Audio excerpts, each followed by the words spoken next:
Ladies and gentlemen, we're joining you live from the campus of Howard University, the Mecca. Behind us is the yard. This is the night when Kamala Harris returns to her alma mater to hopefully make her victory speech. And we're watching very, very closely. Glad you can join us. We are here with the Reverend Dr. Benjamin F. Chavis Jr., the president of the NNPA, of course. And we also, Dr. Chavis is going to get started with a special guest because we already anticipating and looking at everything that's coming through here. Aaron Hayes, editor at large of the 19th. Hey, Aaron. Aaron, good Rev, to see you. it's so good to be with you. Ben, it's so good to be with you too. Yeah, what a night. Yes, historic night. Historic night, already historic, but yet more history that could be made. Yeah. Absolutely. How does it feel? I mean, it's significant to be up here even on this campus for something like this. Never happened before.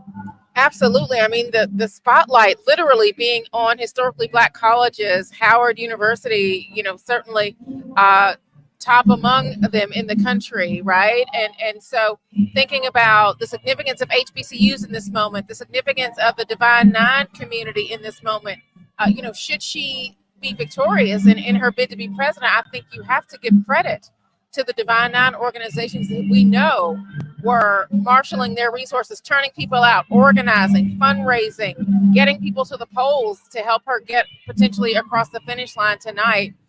It cannot be overstated, just the impact that they have had in this really truncated campaign that she has run. This is really about what women will do today, particularly white Absolutely. women, isn't it? If they do what they didn't do in 2016, she should be over, right? Yeah, I mean, listen, I said going into this election, even before Kamala Harris was at the top of the ticket, that gender was going to be on the ballot and abortion was going to be on the ballot. We have seen since the Supreme Court ended the federal protections for abortions with the Dobbs decision, women have been furious about that decision, and they have been making their voices heard, making that anger heard at the ballot box. When abortion was literally on the ballot with those abortion referendums, they weighed in and they, rejected any restrictions that were being put on abortion. And now you see this year women just really responding to the vice president's message around freedom, what they see as an erosion of their rights, right? I mean, just the idea in a democracy that we are having a conversation about women potentially having to be reminded that their votes are their individual choice and their private business, right? We vote by secret ballot. You don't have to tell anybody how you voted. But the idea that some women in this country felt like they were in a position where they could not even be honest about how they were voting in their own household just tells you just how gendered this election has been. I mean, I literally wrote in my final election column that the 19th Amendment is on the ballot this year. This election was built for the 19th Amendment, the amendment that gave white women the right to vote, where Black women, other women of color had to fight decades for their full access to the franchise with the Voting Rights Act of 1965. But this is an election where the 19th Amendment can be made, the promise of that amendment can be made real, really, because you have women who are more than half the American electorate making their voices heard in this election. Yeah. And Aaron, you've been prolific even in terms of your journalism, where it regards how she's been covered and how she's been treated in this election. We've seen a lot of misogynoir, haven't we? Absolutely. I mean, well, listen, even, going back to 2020, when you think about how sexism and racism played a role, this was the only Black woman that was in the race in 2020, and yet she was out of that race before a single voter got to cast their ballot, largely because of this country's political imagination or lack thereof, right? Say whatever you want to say about the kind of candidate that she was, how crowded the field was, but the fact of the matter is those were things that were holding her back in the imagination of the American people.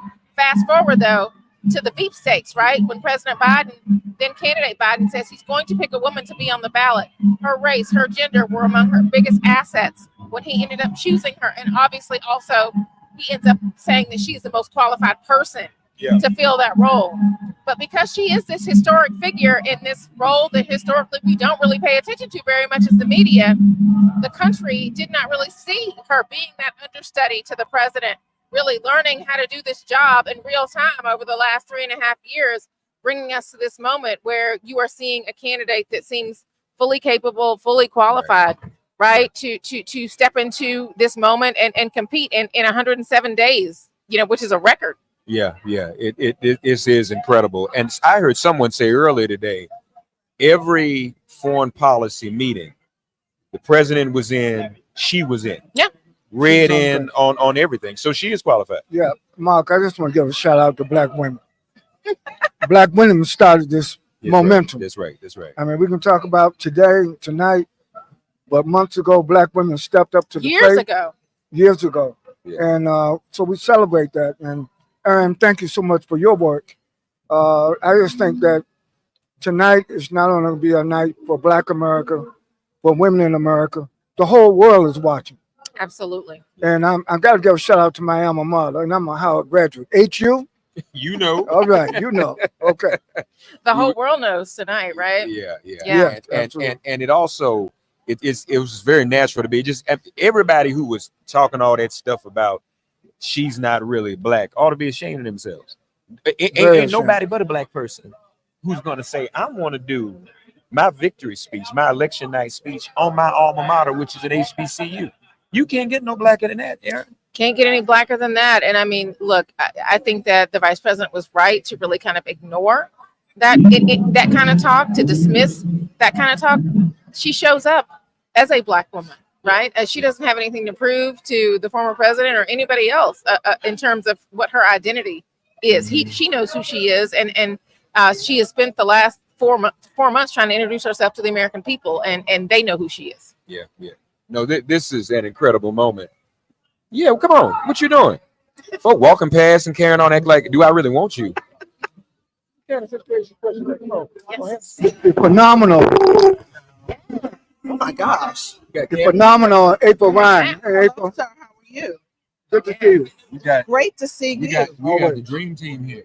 Oh my gosh. I just came out to get air because it's hot. And now you're up here. I know. Oh goodness. Hi, my friend. How are you? See yourself on TV? Hi, TD. April Ryan, how's it going? How you feel about today? It's bigger than any word can describe. I feel seen, not as just a regular person, but I feel seen as an HBCUer. I feel seen as a member of the Divine Nine. I feel seen in the backdrop of this beautiful HBCU, historically Black college and university, the first federally funded HBCU. And it's gonna make people pause, mainstream America pause, to understand that there's a different dynamic out there. We have to, as journalists, we have to learn everything about them. It's now time for them to flip the script. They're gonna have to learn. And I'll tell you, when I was in Milwaukee, and this is why this moment is so important for me. I was in Milwaukee when I did that interview with the president. One of my reporter friends, who shall remain nameless, what is it? The SECIU?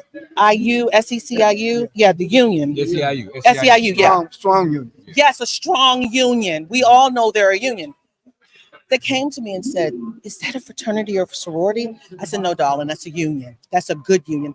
So this is a moment where you cannot negate Black culture, the Black experience, and the understanding that Black America has in this nation.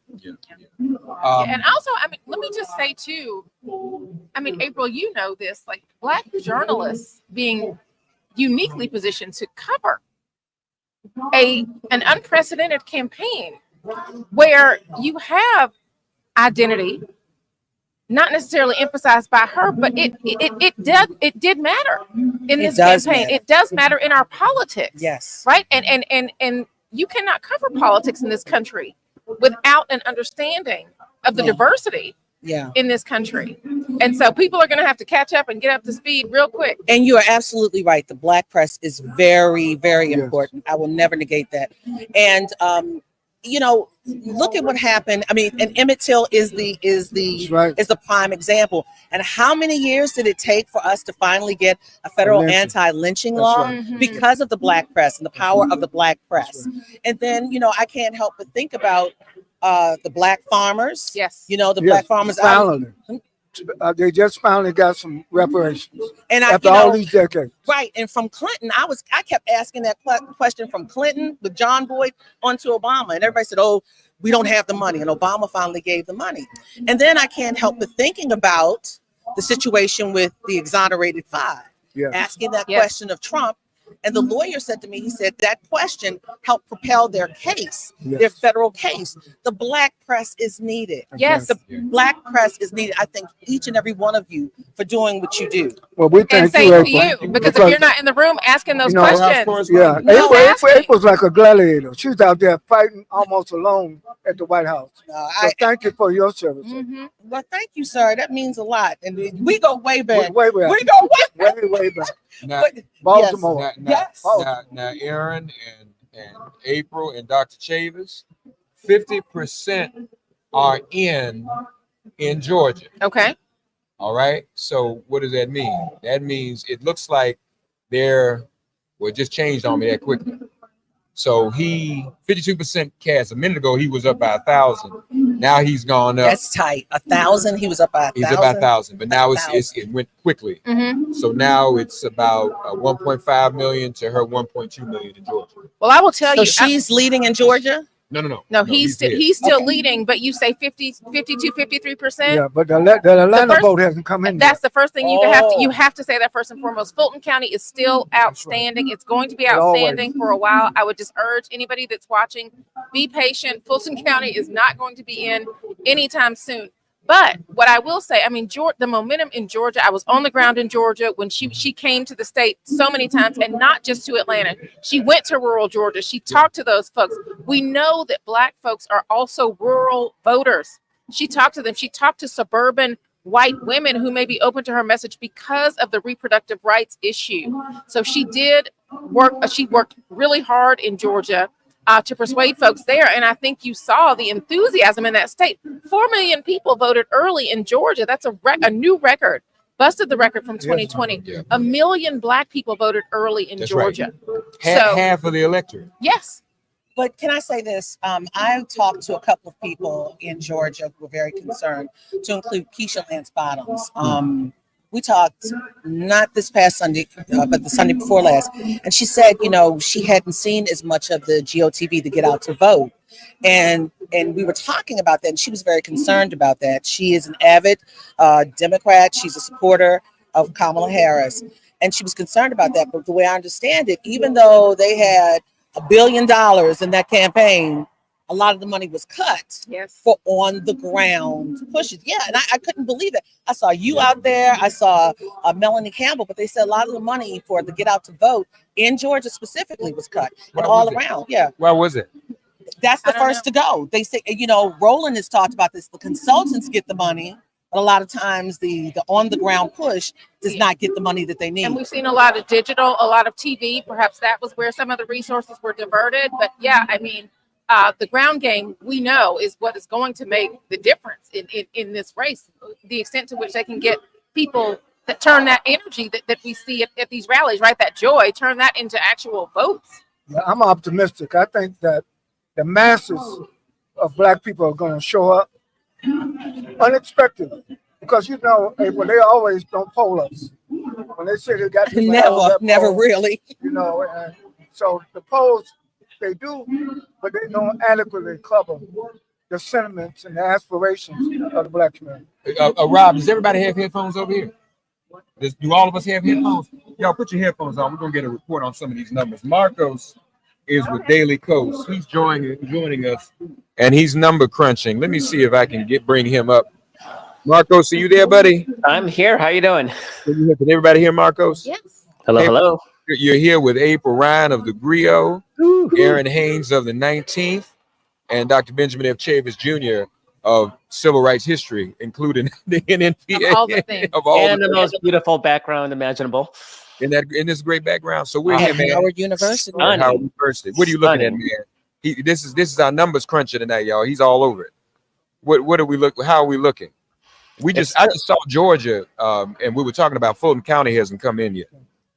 A lot hasn't come in yet, so it's early. So what we know right now is that Trump somehow has been able to squeeze out an extra 0 to 5 points in the rural districts that have reported fully. So he's still squeezing out extra votes out of those farm country districts that he's improved on every year that he's run on. So that is actually quite surprising to me.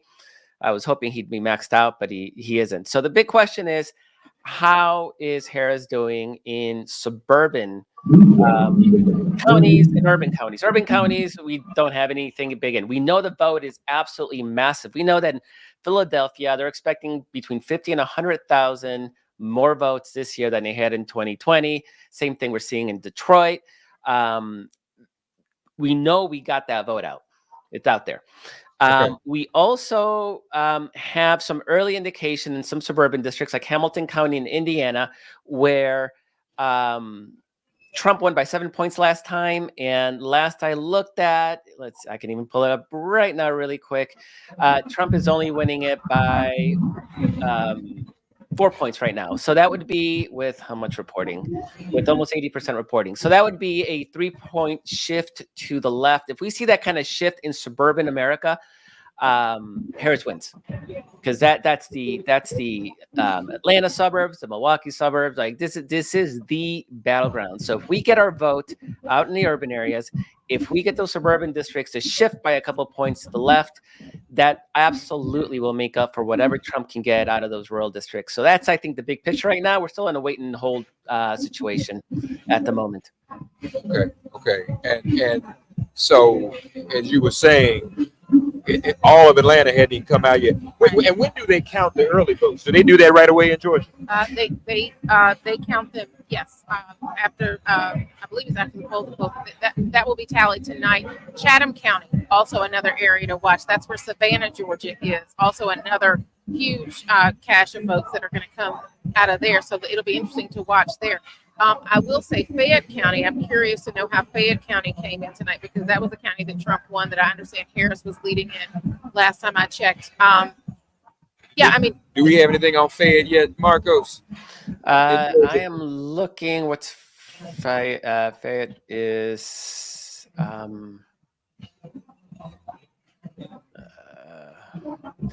So right now in Fayette, with 87% in, Trump is up 51 to 48, so up 3. Wow. Because he won that county by a lot. I don't remember the exact numbers last time, but wow. Yeah, that was definitely the case. It's really interesting what you say about Detroit, because we know that if Detroit comes in, at 51%, that is a ball game. That's a magic number for them. Obama won Michigan by, I think his number was 53. Yeah. And the last time I checked the projections were that she might come in at 55% in Detroit. I mean, if that happened, that would really be remarkable. How are we looking in North Carolina, Marcos? My home state. Come on. James' home state. We need it. We need North. It's leading the way last I heard. I mean, right now, Trump has, let's see where we at. Trump has a 52-47 lead, but there's a ton of the votes still waiting to come in. Like it's way early. And Jill Stein got 4,300 votes. Cornel West got 2021. What are you doing? What are people doing with themselves? What is that? They're voting for Trump. That's what they're doing. Yeah. That's interesting, because I mean, even Robert F. Kennedy Jr., was on social media encouraging people who had supported him to throw their support behind Trump. But you didn't see a similar effort, with either of those candidates encouraging people to support Harris. He's expected to get a seat if Trump wins in the cabinet somewhere. Before you came, I asked Aaron, you trust white women voters? They're gonna do the right thing this time? I'm gonna say the ones who I've been seeing in the street, who have made their way specifically to come to me and say, I'm with her. We've got to make sure, I was at a play in Baltimore in Center Stage, and this woman, I thought she was looking for the exit sign.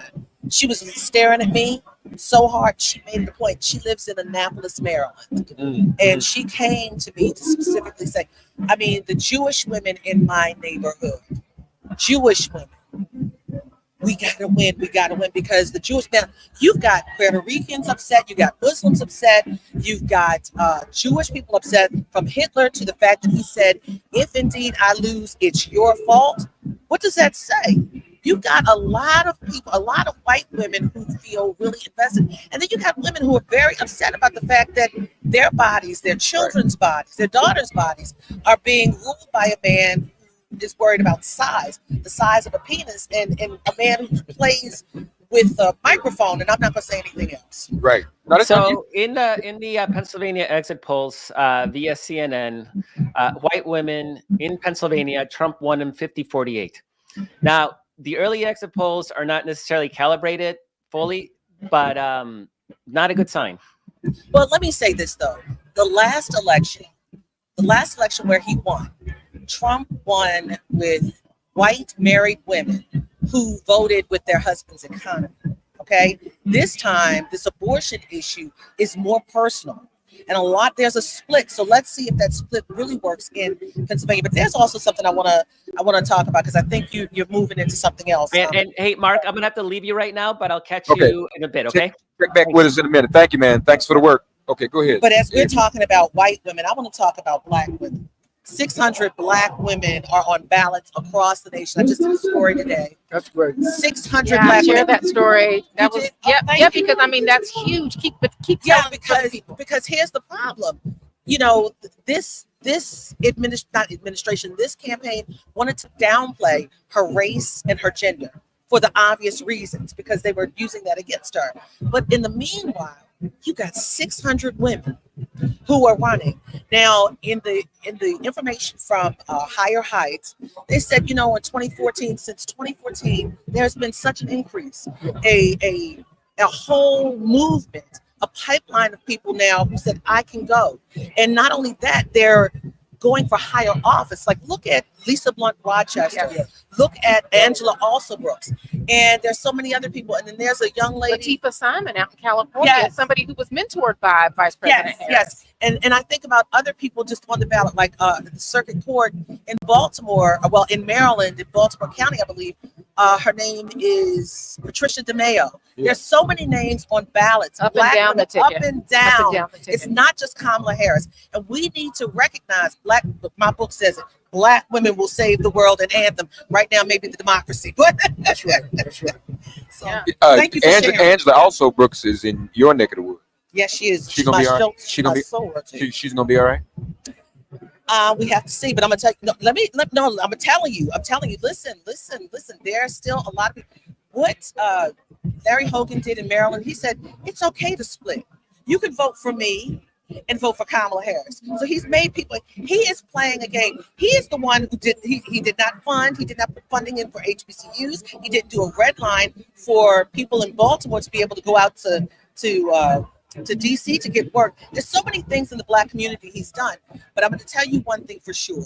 Angela Alsobrooks definitely has the Divine Nine. She said what got her in the primary to help her win the primary was the Red Army. And the Divine Nine, let me tell you something.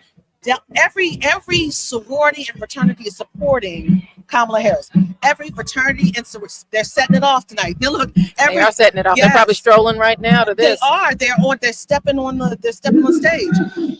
But fraternities and sororities are out here celebrating the rise of somebody who looked like them, who's on a campus like them. So I think there's a commonality and there's a familiarity, and we kind of gravitate towards that. So we'll see. I believe that's going to be, if she wins, that's going to be what she wins with. And that has to be a huge storyline coming out of this if she wins. Yeah. Yes. Yeah. And this is the early votes. I don't want people to get discouraged. Don't get because discouraged. Our votes come in always in the urban areas late. And so, look, it's a competitive race. And, I believe in that prayer, the God factor. Y'all keep praying. That's right. Don't get stop on that praying. knee long and hard. That's right. Great long and hard. Some of our friends in Detroit, and I asked them to join us. They said they were going to do a prayer call first, and then they're going to come on the air later because they want to be sure. The righteous availeth much. They want to be safe and comfortable. Oh wow! In terms of what's happening, You want us to pray, but we're in the club right now. We'll set it off. We're definitely in the club right now. Yes. The club that's all right, and this is okay. This is a celebration, and we are going to remain optimistic. I'm definitely optimistic. I have people, and we've been dealing with folk all the time. We talk to folk every day who just got anxiety. I don't have any anxiety. I think it's going to happen. It's real. It's too powerful. The vibe is too great. The feeling and the spirit. And look, back to women. The Iowa.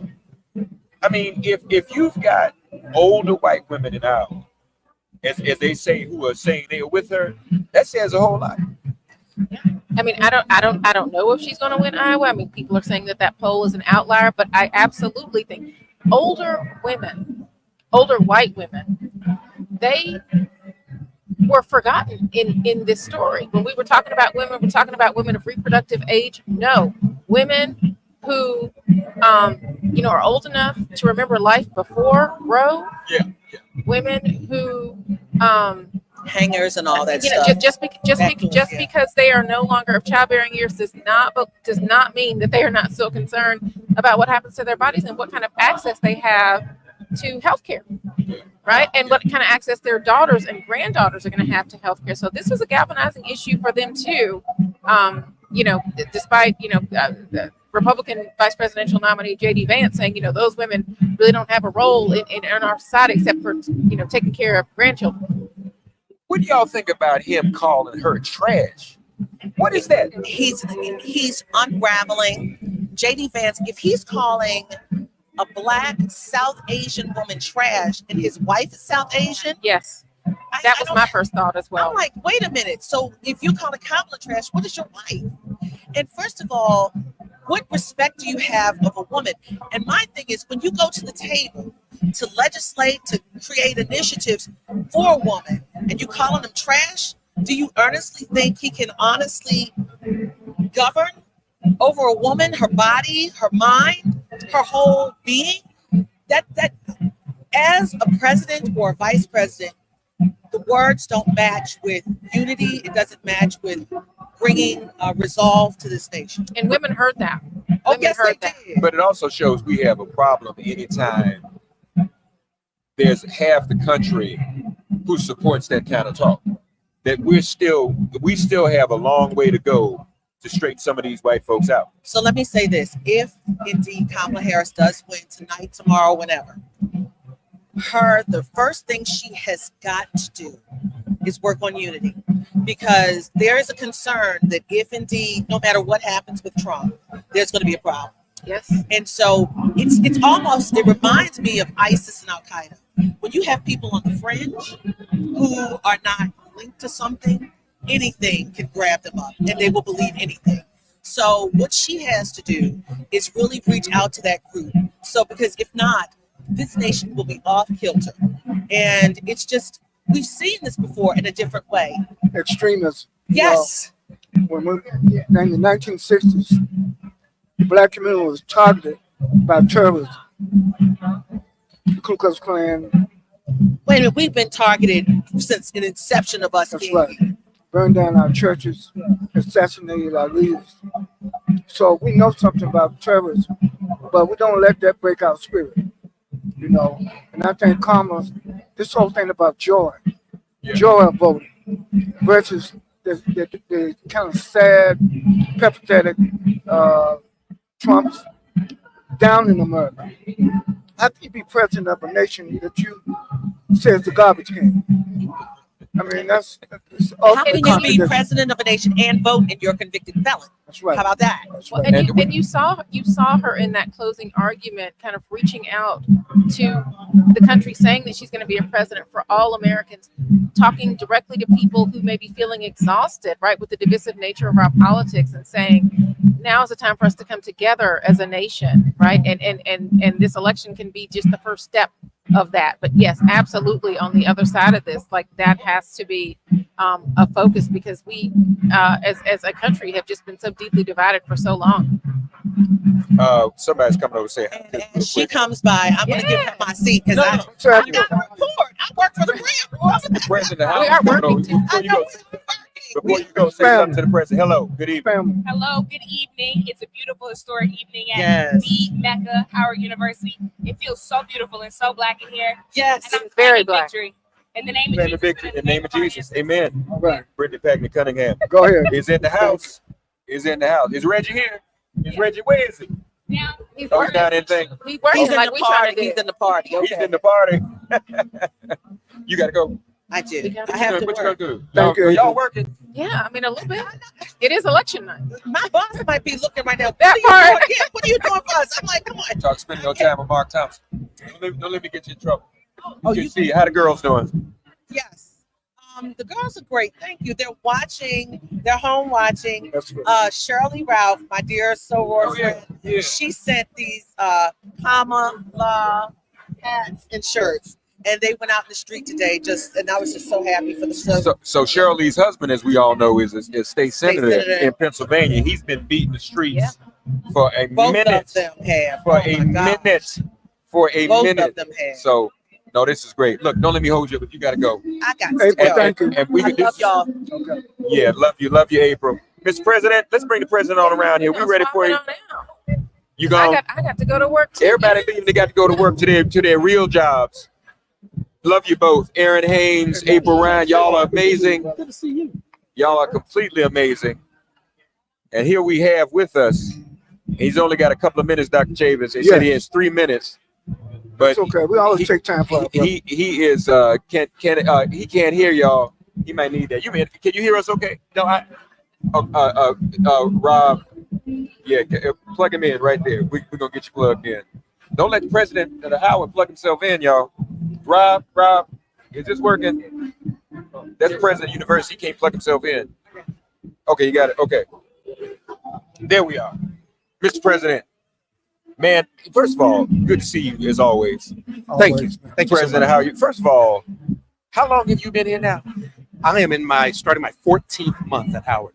You came right at the right time. And in just 14 months, you about to have the first black woman presidency on your campus. Did you even imagine anything like that? This is something that you absolutely cannot imagine.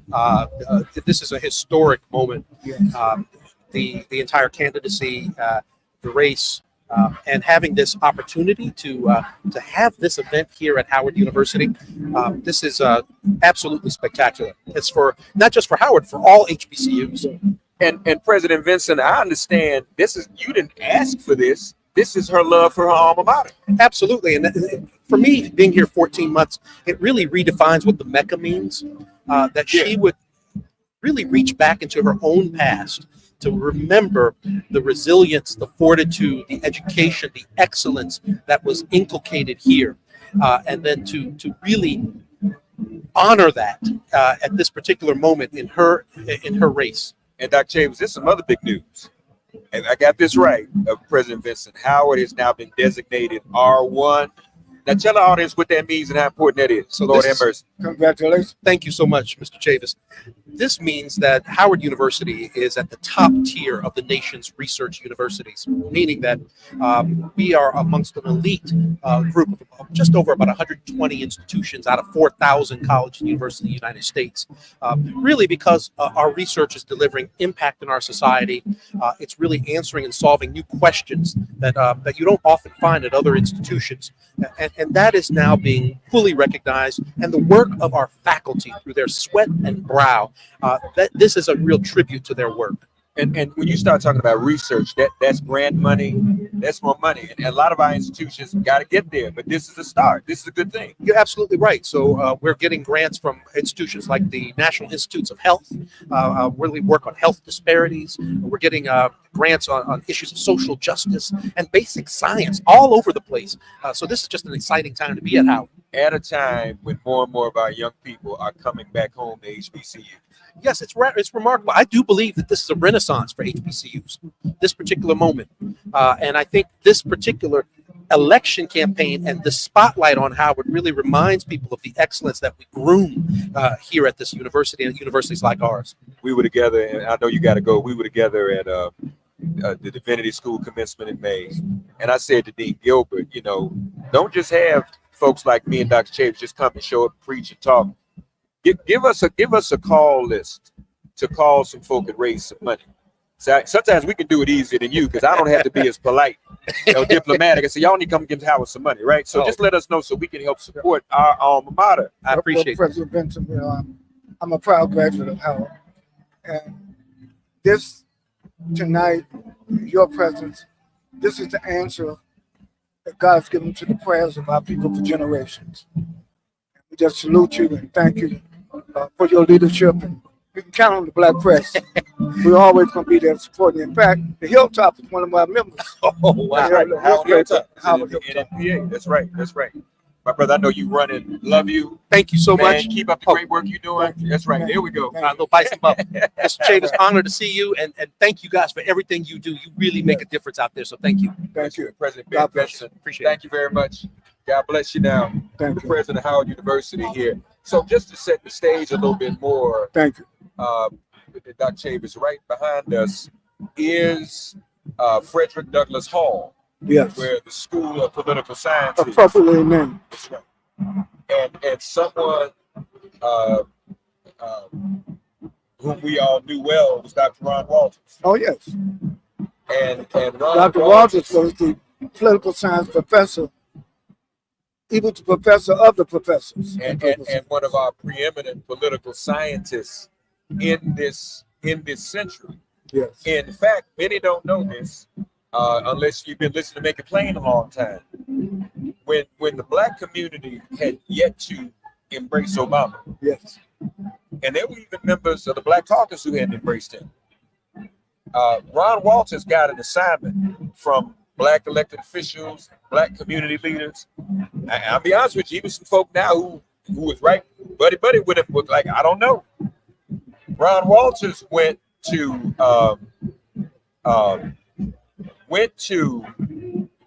meet with the Obama team to really see what was going on. And he came back on Make It Plain. Yes. And announced that this guy can win. Absolutely. And that's when everybody said, okay, let's get behind him. Ron Walters made that happen. So this is a tribute tonight to Dr. Ron Walters, and Dr. Elsa Scott leads now the Ron Walters Institute here on the campus of Howard University. Look, Mark, I was just looking at my watch. You know, we're able to be on air tonight from the National Newspaper Publishers Association for the general support. I see you lost a little weight. I've lost weight. There's a national coalition on obesity. They help sponsor our program tonight, so I just have to give them a shout out. And Reverend Al Sharpton, he did an op-ed about it yesterday. You know, we need to watch our health care, we need to watch our weight, and deal with obesity, particularly in the Black community. So we're thankful to all those groups across the country that help enable the National Newspaper Publishers Association to broadcast live tonight on this historic night from the historic campus of Howard University in Washington, D.C. I'm watching Michigan and it's like, come on, man. Come on, man. Folks, Dean Cobb is here from the Columbia School of Journalism. One of the best journalism schools in the world. Dean Jelani Cobb. And you know, we used to run around on this. We used to run around on this campus ourselves. We'll get them straight. There we go. Thank you, Rob. Rob put this together. All right, got a little tangled up there. Don't worry, we got it. 100,000 votes separate the two of them in North Carolina right now, folks. Hey, man. No audio. You still can't hear anything? Can you hear anything? Audio. Yeah, I have no audio. No audio. Rob. Okay. Oh, we get it straight. While we're waiting on that, 100,000 votes separation in North Carolina. We got order. Good. 40,000 votes separation in Michigan. And of course, this is with very few of the precincts supporting. Can you hear now? Yep. Dean Cobb. What's up, brother? How you doing? You good? You good, man? How you? Good. How you feel about being? You know, we was messing around here 30 years ago. Yeah. Did we think we'd be up here for something like this? Never. Did not imagine it. Not in our wildest dreams. Yeah. Yeah. And that not only that this is happening, but happening here. Right. For the sister to decide to come to Howard. Right. What does that mean, brother? So, I mean, listen, when you heard President Vincent speak, a little bit back, he talked about Thurgood Marshall. He talked about the historic legacy, Stokely Carmichael, Toni Morrison, historical legacy of this university and this campus in a way that it is deeply, deeply intertwined with the struggles to have an egalitarian, free, democratic society. And so I think it's fitting that this is happening here. And this is just the kind of latest installment in that same sort of conversation. Yeah. You, of course, you're the dean at Columbia School of Journalism. How you, man? You good? Yeah, we're good. We have reporters who are out here. We have students who are out here reporting in DC. We have students who are reporting in Scranton, PA. We have students who are reporting in New York and, filing stories and, really going out and doing, banner work. And you and I were somewhat involved in the protests at Columbia, and those were part of the protests around the country.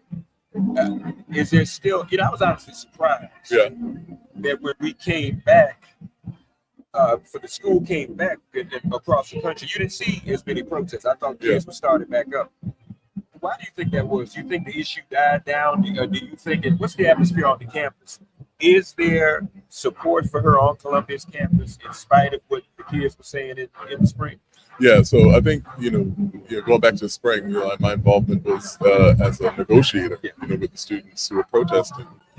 And, that's been a central issue among not just voters in Michigan that people paid a lot of attention to, not just Arab and Muslim voters, but a lot of young voters feel very strongly about this. That said, I don't have a scientific survey, but I have seen a lot of support for her, both on my campus and other campuses that I've visited and spoke at recently. Because the reality is, the alternative ain't gonna do nothing for Gaza either. That's not gonna save Gaza. Yeah. And I think, hopefully the young people realize now that's what it is. Now we still gotta hold her and any other president accountable. But we're electing someone, hopefully, that we can negotiate with, to use your word. Yeah. Well, I think that there's a line of thinking that says you vote for the person who you'd rather protest. That's right. Yeah, the person who you can have the most likely influence with. And so I think that may be part of the calculation that people are making as it relates to Kamala Harris. So one good news about college students, I was just on Duke University campus earlier today. 100%, particularly of young white women, college students supporting Kamala Harris. That's a Southern University. So, Dr. Cobb, I know I used to be running into each other on the plane all the time. Your travel, your journey to be the dean of one of the most prestigious journalism schools in the world. Can you just cast in a few words the journalistic significance of this day and night? Oh, I mean, it's crucial, because, we have consistently been seeing a kind of final exam for journalism, not just in this election, but in the election that preceded it, and the election that preceded that one. And so we're now going for a third bite at the apple to see how much of it that we've actually learned and how much of it we've internalized. How do we approach, misinformation and disinformation? How do you platform people, or how do you engage with people who are prevaricators, people who spread, vast amounts of untruths and so on. And so these things are really kind of at the heart of, journalism and what we do. Dean Jelani Cobb at Columbia School of Journalism. So you got students out here tonight, right? I do, yeah. That's great. Yeah. That's important. Doing a great job, my brother. All right, thank you. Good to see you, Thank Jelani. you. Good. Jelani Cobb. All right. Old school. God bless. Black Media Force in the house. Thank you, Dean. Thank you so much. We were talking about Ronald Walters here with Dr. Chambers. We were talking about Ronald Walters, the preeminent political scientist who's now an ancestor, did a lot of work in reparations and so many other areas and so many other issues. And this was his building behind us. This is Frederick Douglass Hall. And needless to say, Frederick Douglass kind of got things going in terms of politics. You know the famous quote from Frederick Douglass. Yes, sir. Freedom is a constant struggle. You know, some people think we win some battles and we just go back and rest. This campaign of 2024 has reminded us of the wisdom of Frederick Douglass. Freedom is a constant struggle. Justice is a constant struggle. Equality is a constant struggle. Equity is a constant struggle. And the contributions of our struggle for freedom, justice, and equality and equity endure benefit not only to Black people, Mark, but to all. That's why I'm so pleased with the Black press that we're able to do this tonight on behalf of the National Newspaper Publishers Association. With, make it plain. I think that tonight we see a glimpse of the future of America. This is going to be the future, no matter who wins the election.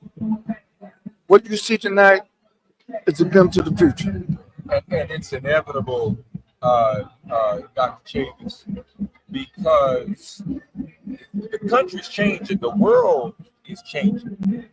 You have a Jamaican, South Asian, Black African woman, member of AKA, HBCU graduate.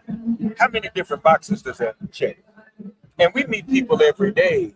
There's so much diversity in the world, and that's honestly that's the problem with Trump and those who are still holding on to white supremacy. They're isolationists. Yeah, they want to go backwards.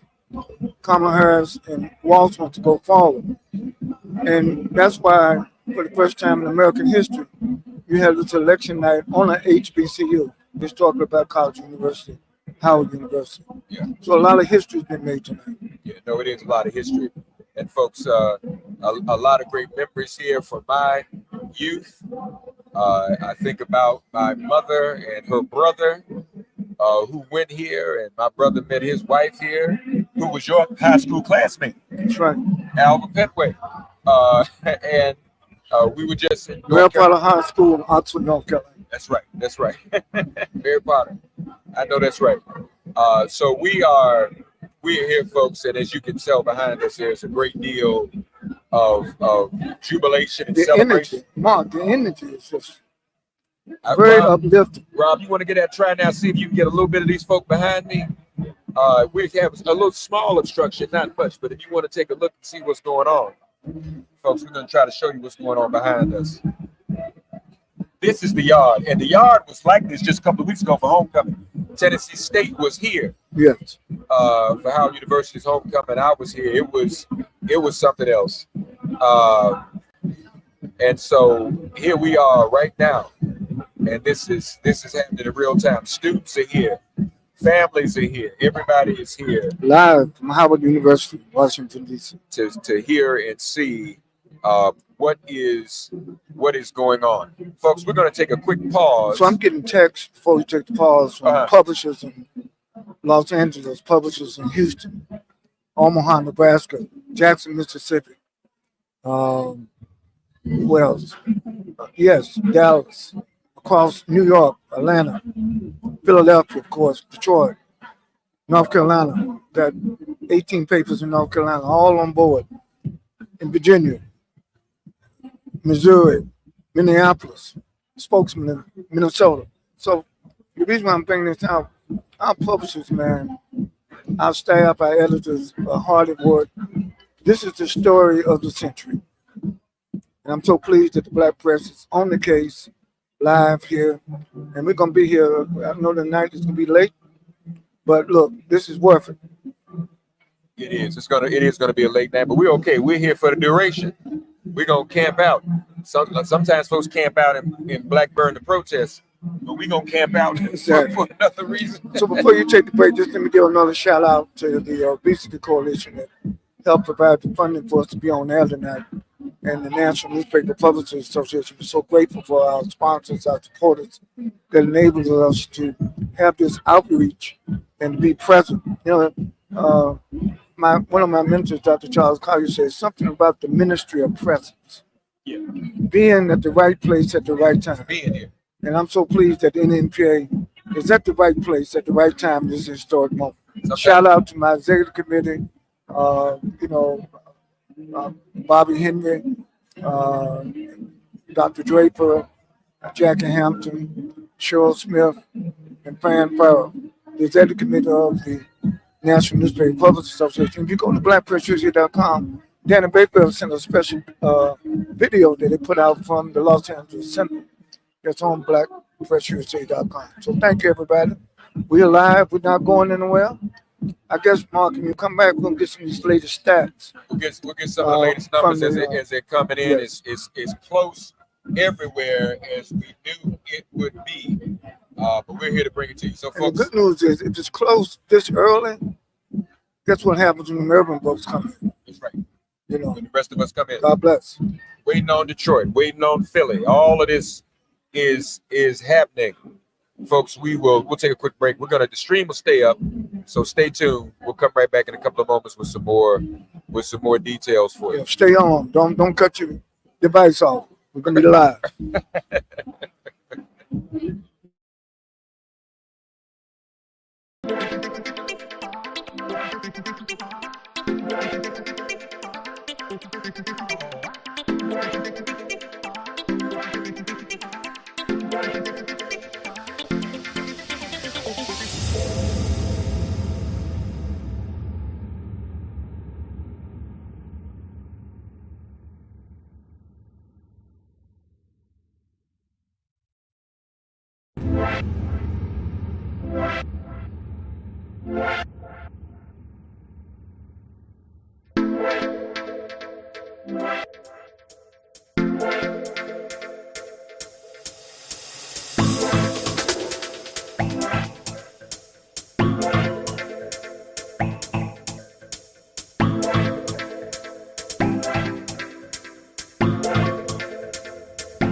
Here with the Reverend Dr. Benjamin F. Chavis Jr.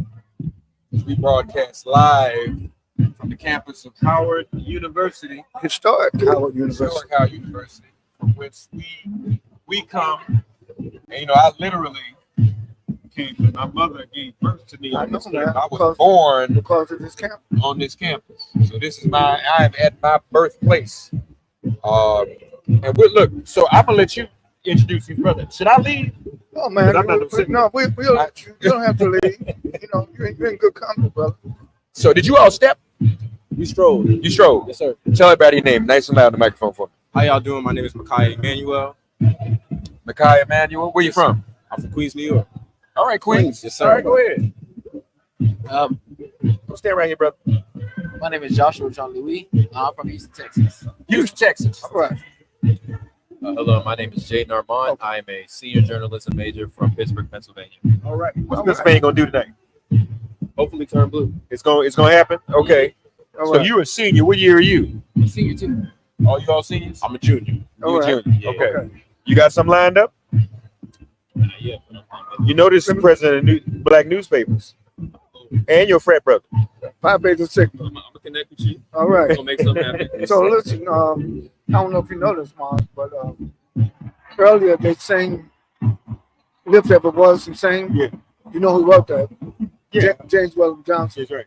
Well, you're aware that he was Pi Beta Sigma. Okay. I see. Okay, so Congratulations. He also wrote the You know. National Black Anthem. Huh? He also wrote the National Black Anthem. yes. Yeah, that's what I'm saying. That's what I'm saying. Yeah, right. So, well, congratulations. So, let me know you're not in the Divine Nine. Not yet. No, not yet. Not yet.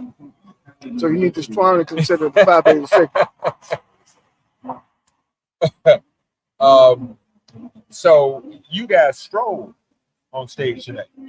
What was that like? How'd that feel? It felt amazing. The Divine Nine is something that's very important here at Howard University, considering the fact that the majority of them were founded here at Howard University. And so just to be able to Was Singers founded here? They were, yes, sir. Yes, sir. Alpha chapter here. And just to be able to give a taste of the Divine Nine and HBCU culture in general, on a national setting, that's something that's really cool. You know what I mean?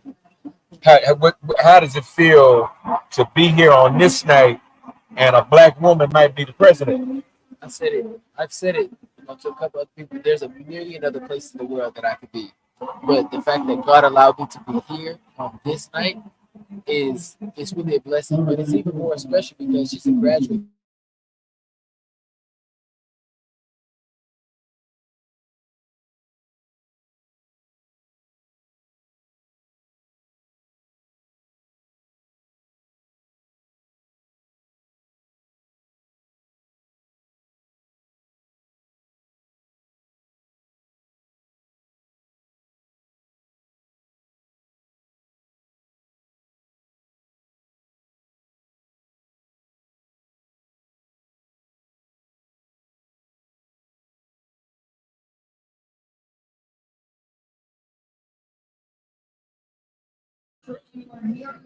And you can tell what's your major? I'm a sports medicine major. Okay, what about you, man? Music education and pre-law. Okay, all right. You all doing great thing. Absolutely. Academics. Phi Beta Sigma is known for scholarship, academics, and service to the community. I would like for you brothers you're part of the Divine Nine. So this is about all of the fraternities and sororities working together. And I noticed on Howard's campus, there seems to be a solidarity among the Divine Nine.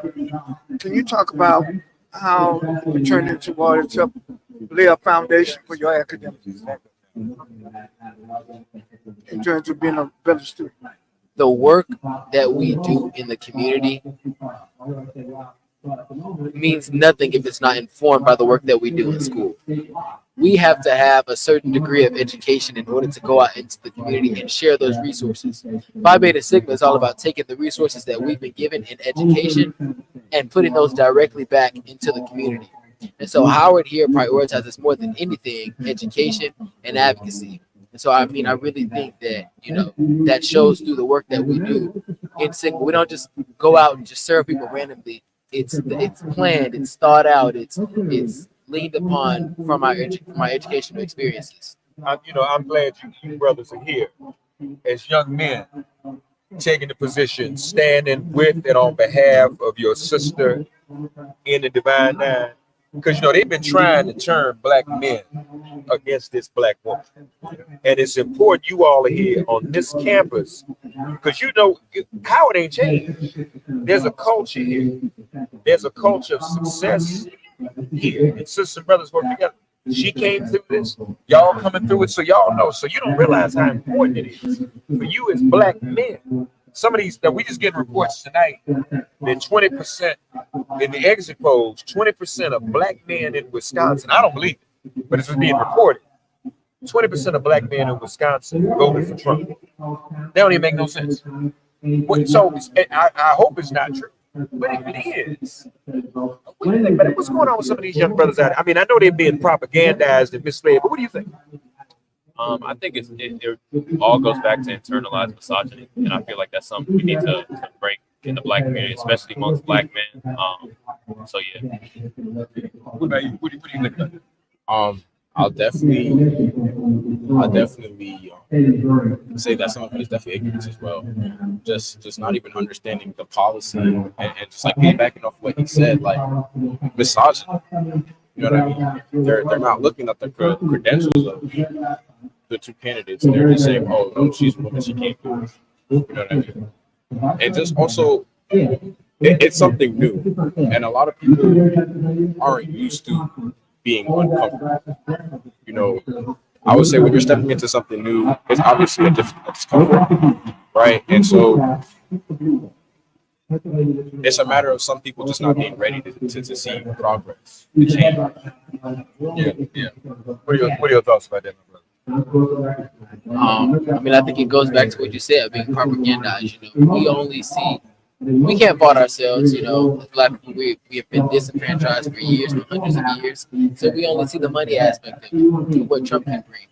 And I don't think we are focused on the fact that the man is unfit for office. The man cannot lead the country into the aspect of freedom that we need him to lead us into. So I really think, our black men are being blinded by the money aspect. I really think that is the main reason as to why they decided to go for him. I know a lot of people have told me that they saw the stimulus checks that he gave out. But they don't understand. But that was passed up by a Democratic Congress.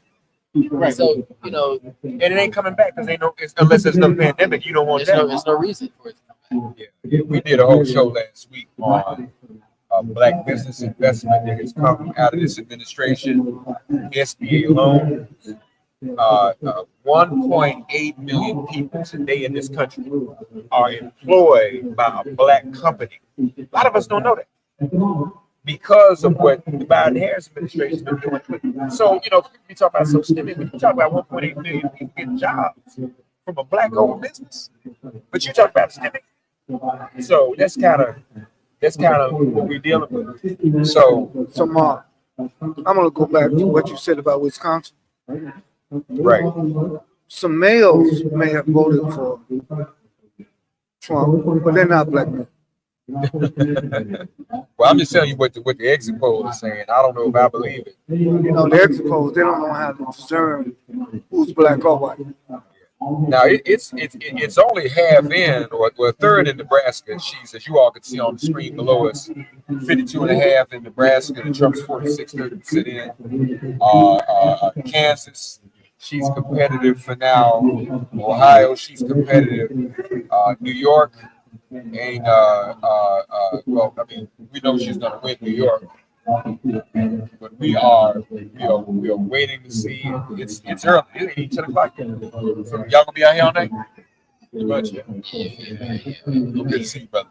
Thanks for coming to see me. So you gonna do sports medicine, man? Yes, sir. Yes, sir. You got to go to grad school for that? Where you going? You know where you going? I'm not sure as yet. Good luck to you, brother. Appreciate it. I know Dr. Chambers is glad to see his my brothers, man. I'm proud of them. Proud of them. Good luck to you, man. Black man standing. Black man standing. Keep standing strong. Black woman. Thank you, brothers. Appreciate you coming through, man. Keep up the good work. Appreciate it. All right, man. Thank you, brother. Thank you. Y'all are great young men. Young man from Howard University, soon to be Howard alone. Some great things in the world. We may need to go up to Wisconsin, have a revival. Right. We may, well, if that's what we're dealing with, if that's the kind of thing we're up against, I'm gonna see if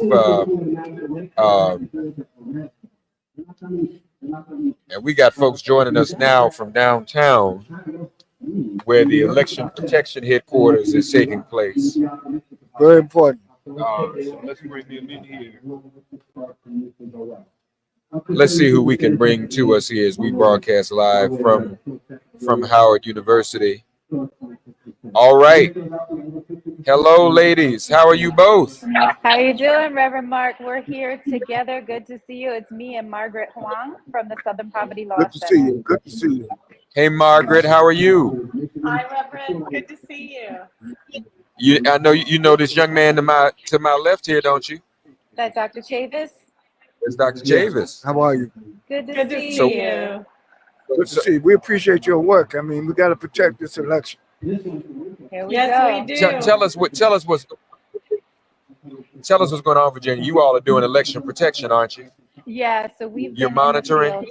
We have been in the field all day long. We've supported. We actually have 15,000 people in the field today. We're outside of the Democracy and Civil Rights headquarters. It was really loud inside, but we have tons of people inside just celebrating all the hard work of our election protection volunteers. They are still working in the field. We have over 15,000 people in the field.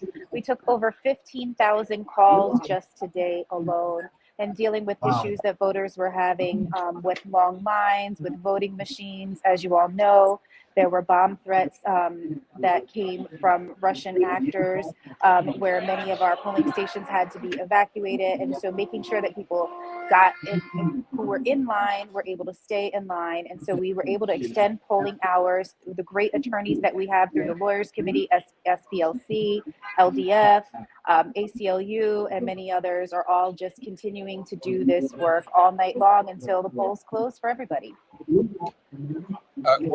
Where the problems, Margaret, and again, folks, just want to mention that Virginia K. Solomon is the new president of Common Cause, and she's leading this effort. And for some reason asked me to serve on the board, Dr. Chambers. That's good. Congratulations. I don't know what she was thinking about, but Margaret, as those calls have been coming in, have you all been able to solve some of the problems that people were faced with today? Yeah, some of them, Reverend Mark, but not all of them. I was actually down in Atlanta and Georgia today, first joining the election protection team in downtown Atlanta, who were taking in all the calls about the bomb threats this morning, first in Fulton County, and then at the end of the day in DeKalb County. And then we were also, of course, monitoring what was happening in Alabama, which also had a series of technological problems with equipment breaking down that actually caused a 7-hour delay for some voting sites. And so we were able to get some relief. Fulton County actually did the right thing, went to court and extended the voting hours for those people who got turned away this morning. I understand that DeKalb, they were trying to do something, but it was right before the polls were closing. So I'm not sure if people were able to come back or if the polls were able to stay open for very long. And I'm not sure how they're going to make it right in Alabama and St. Clair County. Those are all still problems. So stay tuned. We'll be following up. There were also some equipment failures in Jefferson County and Birmingham in Alabama. And that's something that I think got resolved fairly quickly. There was probably about an hour delay in there. But we're just seeing all kinds of both equipment failures, but also these threats, which the Secretary of State of Georgia acknowledged were coming from Russia, were very much targeting communities of color. These were precincts that were 87%, 93% Black. So we know very clearly why they were singled out.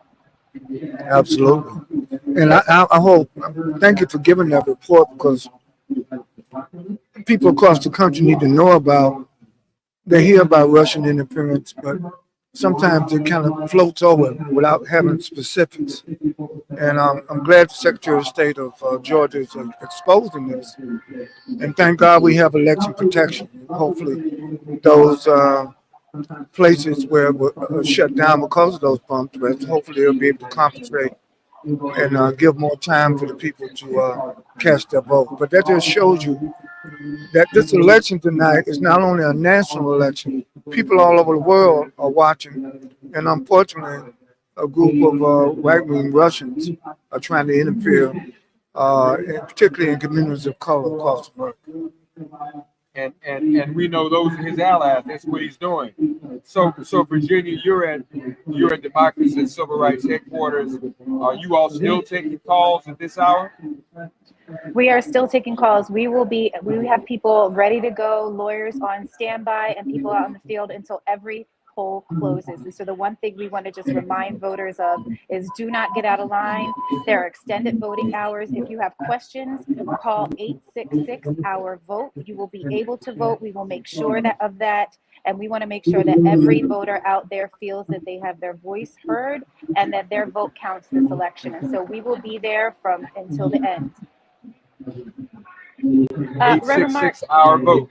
866-OUR-VOTE. And the other thing I just want to say is, we also just want to remind folks that this election is not only for those who are still waiting to vote in California, some of the Western states. We want to and folks who are waiting in line. The youth turnout has been incredible. Some of the longest lines that we have seen are at college campuses and universities because the young people are showing up. So anybody who says that young people are not engaged, that's good news. They are showing up. They are waiting hours in line to be able to cast their ballot. So we are just really excited and energized. So don't let what you see right now fool you when you're looking at the Electoral College. We knew that a lot of these states were going to be called early, but there are many that are still to go, and we have really great folks. And actually, I have another special guest who's walking up right now, Damon Hewitt with the Lawyers Committee, so we'll try and get him on as well. Margaret's bringing him over. Oh, wait. Hey, we outside. Hey, David, what's happening, brother? Hey, we've been outside. All right, Damon. We can't hear you, David. Can't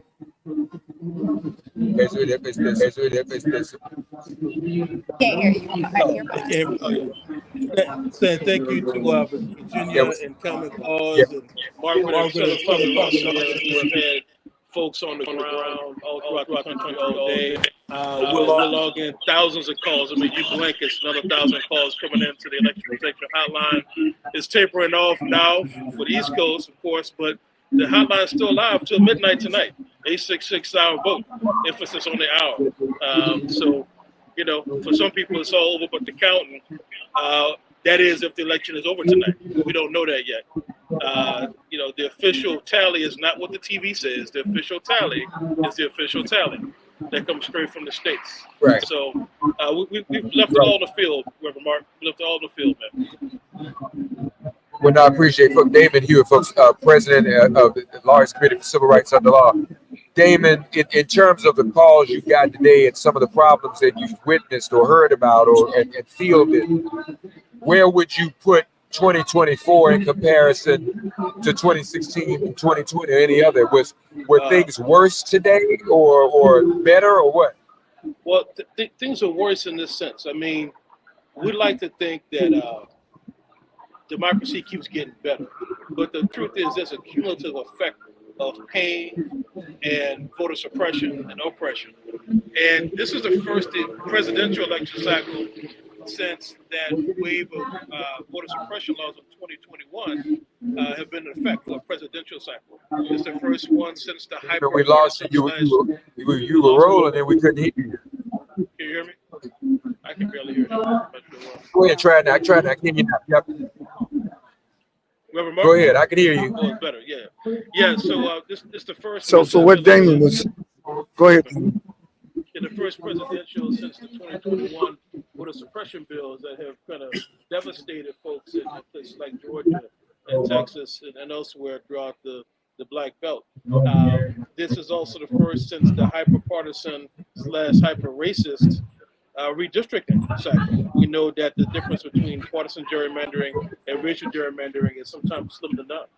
And so we have the 2020 census, post-census redistricting, right? So we have a lot going on, and it's at a time of incredible political retrenchment. We thought we were on the rise in 2020 after the summer of George Floyd and Breonna Taylor, and now there's retrenchment everywhere we turn. So things are harder now. Voters are facing more headwinds because regular folks generally, who other voters are facing more headwinds in this country today.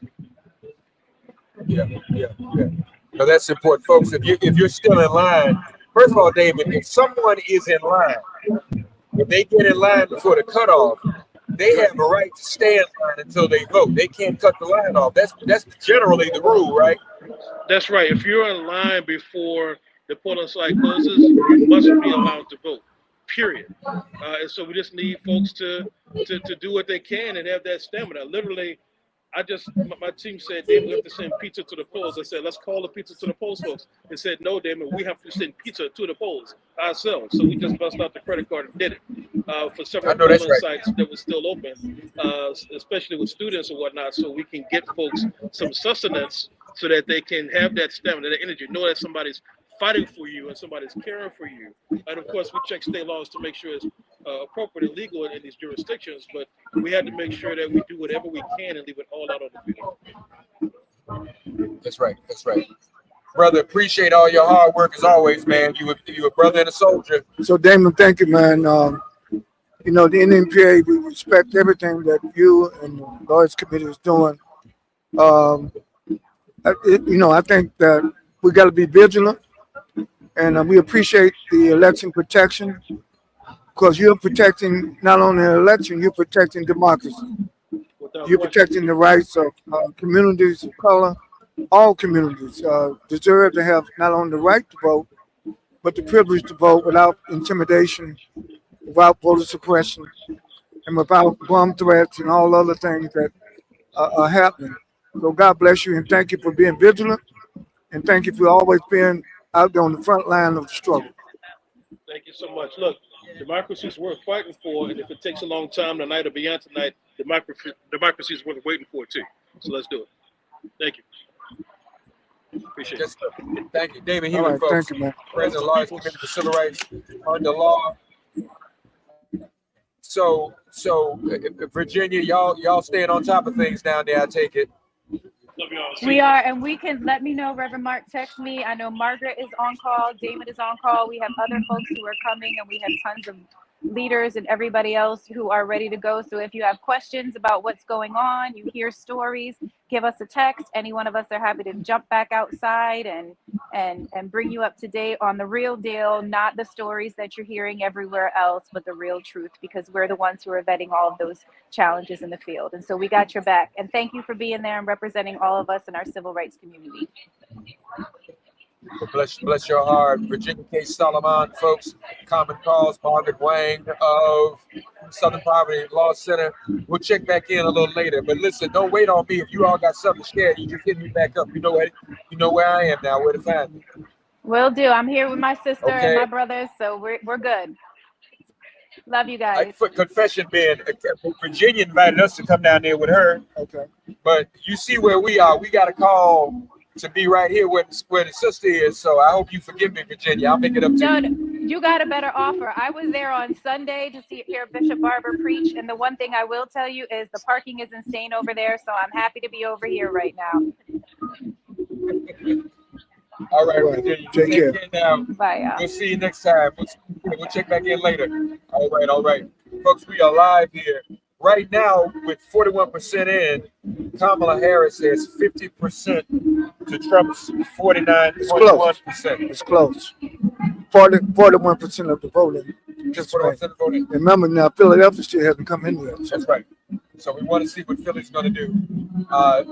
Folks, as you see the ticker going across the screen and the number, it's so and look at the hour. Quarter of the votes in 52.4% in Iowa to Trump's 46.4%. Colorado, Harris 53.5%, 40% in Georgia with 80% in, Trump 52, Harris 47. But I don't know that we have Fulton County in yet. Maryland, of course, and hopefully that bodes well for Angela also Brooks in her race and what she's getting. NBC is saying at this hour that Georgia is too close to call. It would appear that North Carolina is kind of close as well, 61% in, Harris 47, Trump 51. So we're going to continue to monitor this, see what see where it leads us, Dr. Chavis. I'm not giving up hope. It's close. And keep those prayer lines going. And people out on the West Coast are still voting. They're still voting, and we're waiting to hear from Fulton County in Georgia. I don't think Fulton County has come in. Philadelphia and Pennsylvania. Yeah, I don't think. Detroit and Michigan. And Milwaukee and Wisconsin. A friend of ours just texted Delaware me. Looks good. A friend of ours just texted me that she needs something to give her some encouragement. And so, folks, we can't give up. We've come too far. And this is just another step in the rung on Jacob's ladder. So we're going to step on this rung and go up a little bit higher. That's all we can do at this point. Don't give up hope. We knew, everybody told us this would not be an automatic landslide. This would not just be something that we would run away with. We always knew it was going to be close. So we just have to be ready for it. And we will see this through. Don't even worry about it. It's not over yet. The night is still young. We've been here before. We've been here before. Have to go said, folks, stop panicking. Have faith. That's right. Have faith. I remember in 2008, you and Mark, we were together. People didn't think Obama was going to win. He pulled it out. Sure did. And certainly in 2012, he was reelected. And of course, in 2020, Biden and Kamala Harris beat Trump. So, I think we should not only keep the faith, keep our prayers, but let's stay vigilant. And I'm going to I think, Mark, we should thank all of the brothers and sisters who did go out to vote. Yeah. Who did knock on those doors, who did make those telephone calls. I know busloads of people went from one state to another to help campaign, to help get that vote out. And so I know that when the urban center vote comes in the next couple of hours, we'll have much more definitive. But we're going to be here live from the historic campus of Howard University on behalf of the National Newspaper Publishers Association, Make It Plain. And we thank that coalition of brothers and sisters across the country who are focused on obesity and healthcare in our community that helped sponsor tonight's program. Thank you so much. And I want to thank Reverend Al Sharpton and National Action Network for also joining with NNPA and championing the cause to decrease obesity in Black America. So, folks, we're looking at, if you look at the bottom of our screen, you can see some of the numbers that are there. Rhode Island, clearly. Trump, West Virginia, no surprise there. These are states, these are red states that he is going to win inevitably. That's what we knew. This is nothing new. Kentucky, yes, that's not a surprise. But we are not done. We are not done here. We are not done here. Colorado. I think your state. I think your home state gonna still come through. North Carolina, come on, North Carolina. The voting, Mecklenburg County, Charlotte, Raleigh, and back east, the Black Belt, Greenville, Fayetteville, Kingston. You know, come on in. Yeah, no, this is important. Michigan. Now she's ahead in Michigan, but Michigan is only reporting 12% right now. Right, because the urban vote hasn't come in. Yeah. So that's again, we see Maryland again. No surprise there. That's what we expect in Maryland. We need to check and see how also Brooks is doing in Maryland as well. And folks, if you feel free to add us in the chat as well, and we will take. We will share some of that information as it comes in. So, Mark, let the audience know that it's almost 10 o'clock, but it's after 10 p.m. Eastern time. There's so much energy still out here on this field, man. Nobody gone. People have been here already for 4 hours, some for 5 hours. The energy is strong on this historic night, and we're reporting live from Howard University on behalf of the National Newspaper Publishers Association and Make It Plain. Thank you very much. Mark Thompson, you're a veteran of this. Yeah. I guess so. We've been doing this. You're OG. We've been doing this for a minute. Welcome to the OG Club. Thank you, brother. I'm trying to see because I think we have another special guest who's might join us or trying to join us. I don't know what he's doing, but folks, as you look at the ticker at the bottom of the screen, Vermont, we see those numbers. No surprises. No surprises there. I want to just check some of my information and just kind of see where we are right there. So there's a suburb in Atlanta has come out. I want to just pull this up so I can read it to you all. Give me a second. And it looks like Angela Also Brooks has been declared the winner in Maryland. That appears to be the case. That'd be good news. So, and if she gets there and keep that Senate seat, Lisa Blunt, Rochester wins in Delaware. We have 2 black women in the Senate of the United States. In the Senate of the United States. So, folks, we're just kind of watching what's going on here and seeing what's happening. New York looks good because you know there's some competitive House races in New York. Well, you know, Hakeem Jeffries can be the Speaker of the House if we take back those seats. Yes. So at 58% of the vote in New York State, Harris is at 60.6, and Trump is down at 39.3. New York, come on, New York. Come on, New York. Let's see it through. Let's see it through.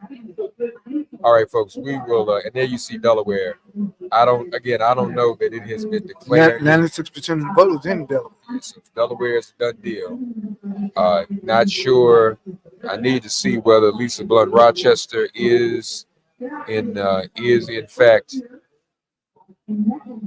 still going, or if in fact she has been declared. Yes, Lisa Blunt Rochester has been declared the winner. Congratulations. In Delaware to go into a Senate. And again, let me also just check in with Angela Also Brooks. I think she has been projected to win. So let's just see where we are.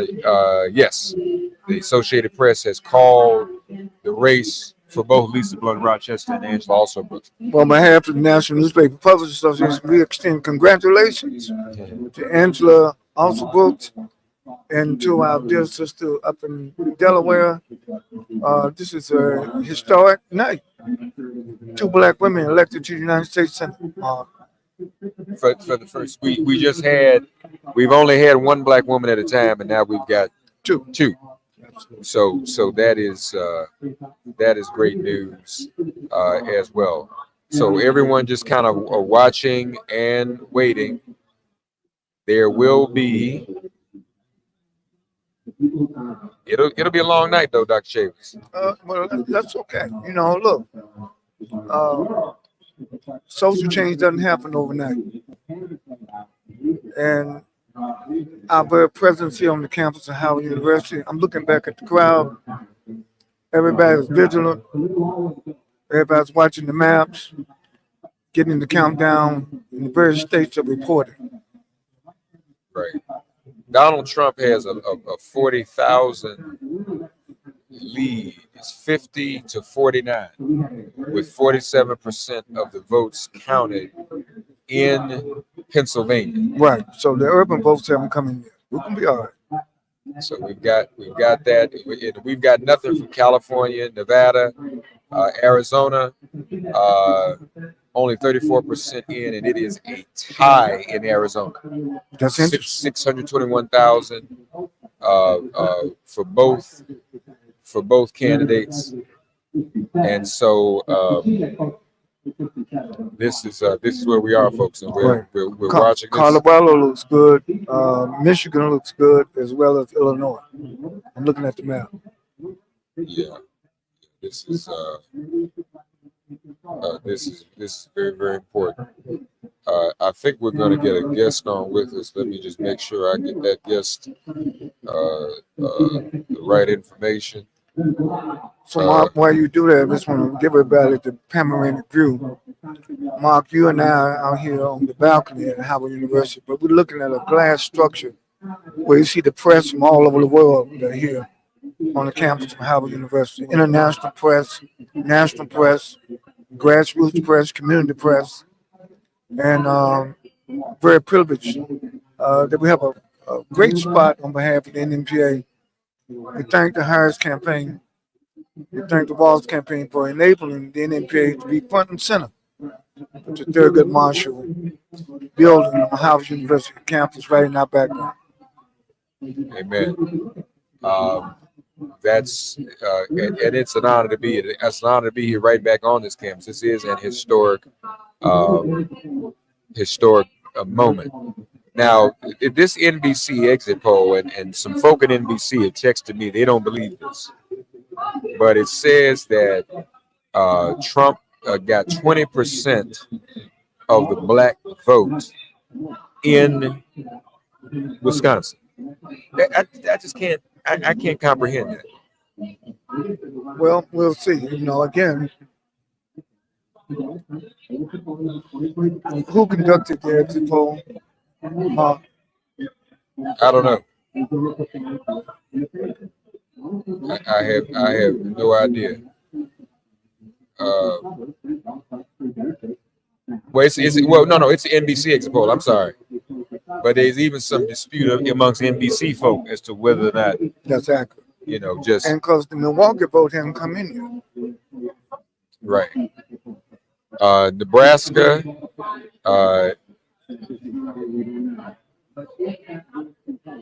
Half the 42% of the votes are counted, and the Associated Press has called Nebraska for Donald Trump.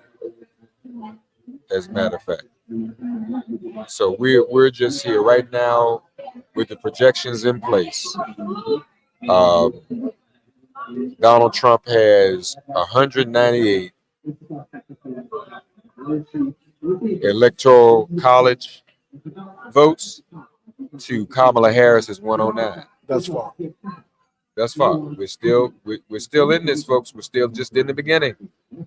We're in the beginning, and these Electoral College votes have got to add up, and they've got to mean something. They've got to add up, and they've got to mean something. And when they do, we will see. We've not heard from a lot of the urban areas in many of these swing states. In many of these swing states. New Hampshire, Harris is ahead. Probably not much of a surprise there either. New Jersey, 63% and 52.5% for Harris, 45.7 for Trump. These are the numbers as we bring them to you live. We will we'll take another quick break. We'll come right back. We'll look at a few more of these numbers and see what shakes loose. But we haven't heard from the West Coast. Right. And as I said, it would appear Arizona's about tied, and Phoenix vote has been coming in Arizona. Virginia is tied about 49% with 67% of the voting. It voted. I don't. Is she supposed to win Virginia? We were supposed to win that Yeah, state? Virginia's going blue. Okay. Particularly when the Northern Virginia vote comes in. All right. So I'm looking.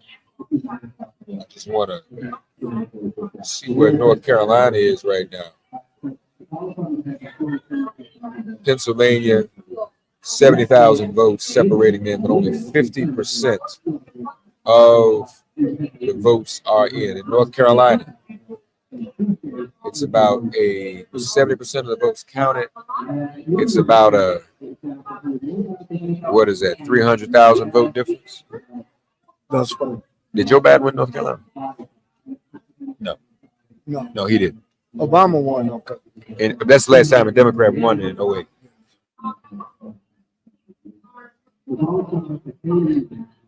There are also some exit polls, and I didn't even repeat these exit polls. There's some exit polls that are saying that Trump got a majority of Latino men. And see, when that kind of stuff happens, it tells you just the level of chauvinism and misogyny that still exists. You know, why? America has a gender problem. Yeah. I mean, that's a fact. Most certainly does. That's tough. Now, right now, it would appear Kamala Harris, 44% of the votes counted, has a lead in Wisconsin. She has a lead in Michigan, but Michigan's early. It's only 20%, under 20% of the votes that have been counted. And the Detroit vote always comes in last. Despite what was said by Amy Seltzer's poll, that she was ahead Kamala Harris was ahead, and then something just happened. That Kamala Harris was ahead in Iowa. She now does seem to be down in Iowa. So, what percentage of the vote?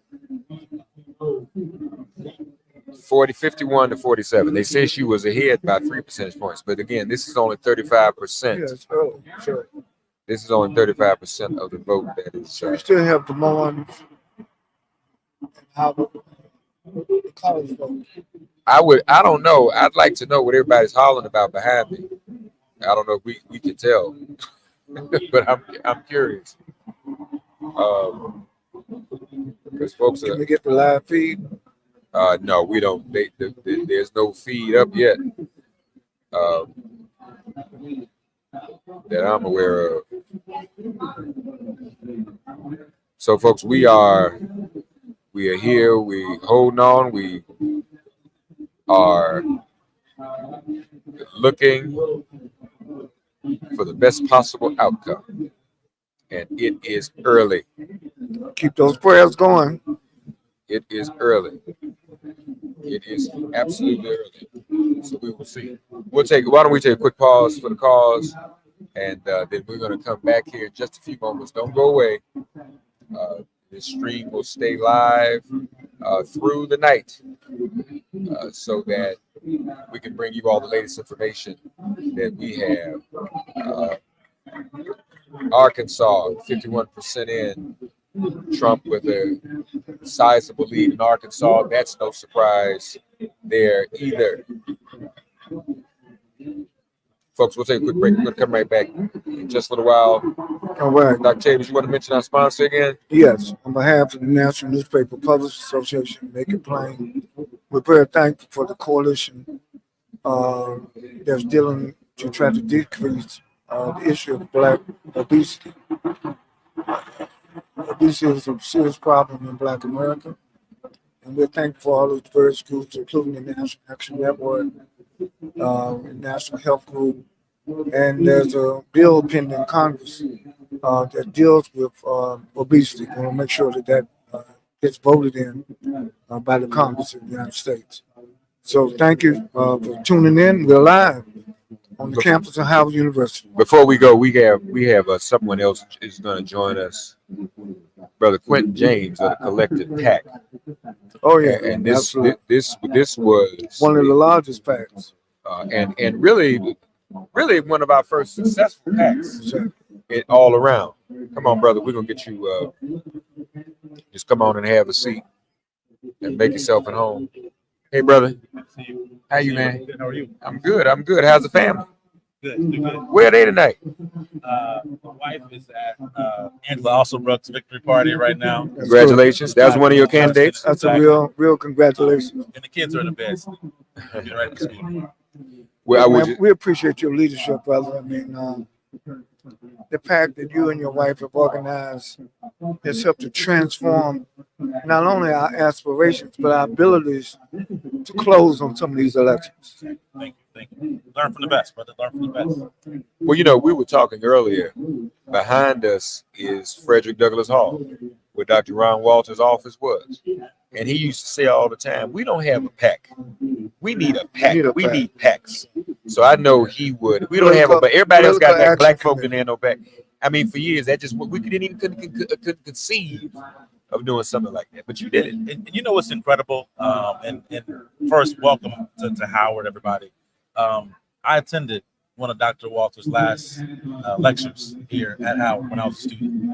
And so that lesson for me was really taken seriously. And the idea that, we're here now, possibly electing the first Black woman president who's a Howard Bison alum is incredible. And so, just getting to your point, obviously, rest in peace, Dr. Walters, but, incredible. His spirit and his legacy is still alive. Well, first, let's touch base on some of your candidates tonight. Angela Alsobrooks. The race has also been called for Lisa Blunt Rochester. Exactly. So we'll get 2 Black women in the Senate. Anybody else we need to be looking for right now? Unfortunately, we are seeing the race call for Ted Cruz in Texas. And so we did lose that race. Colin Allred fought an amazing fight. We're going to see what that margin was there and what we could have done maybe on the voter registration side or the voter turnout side.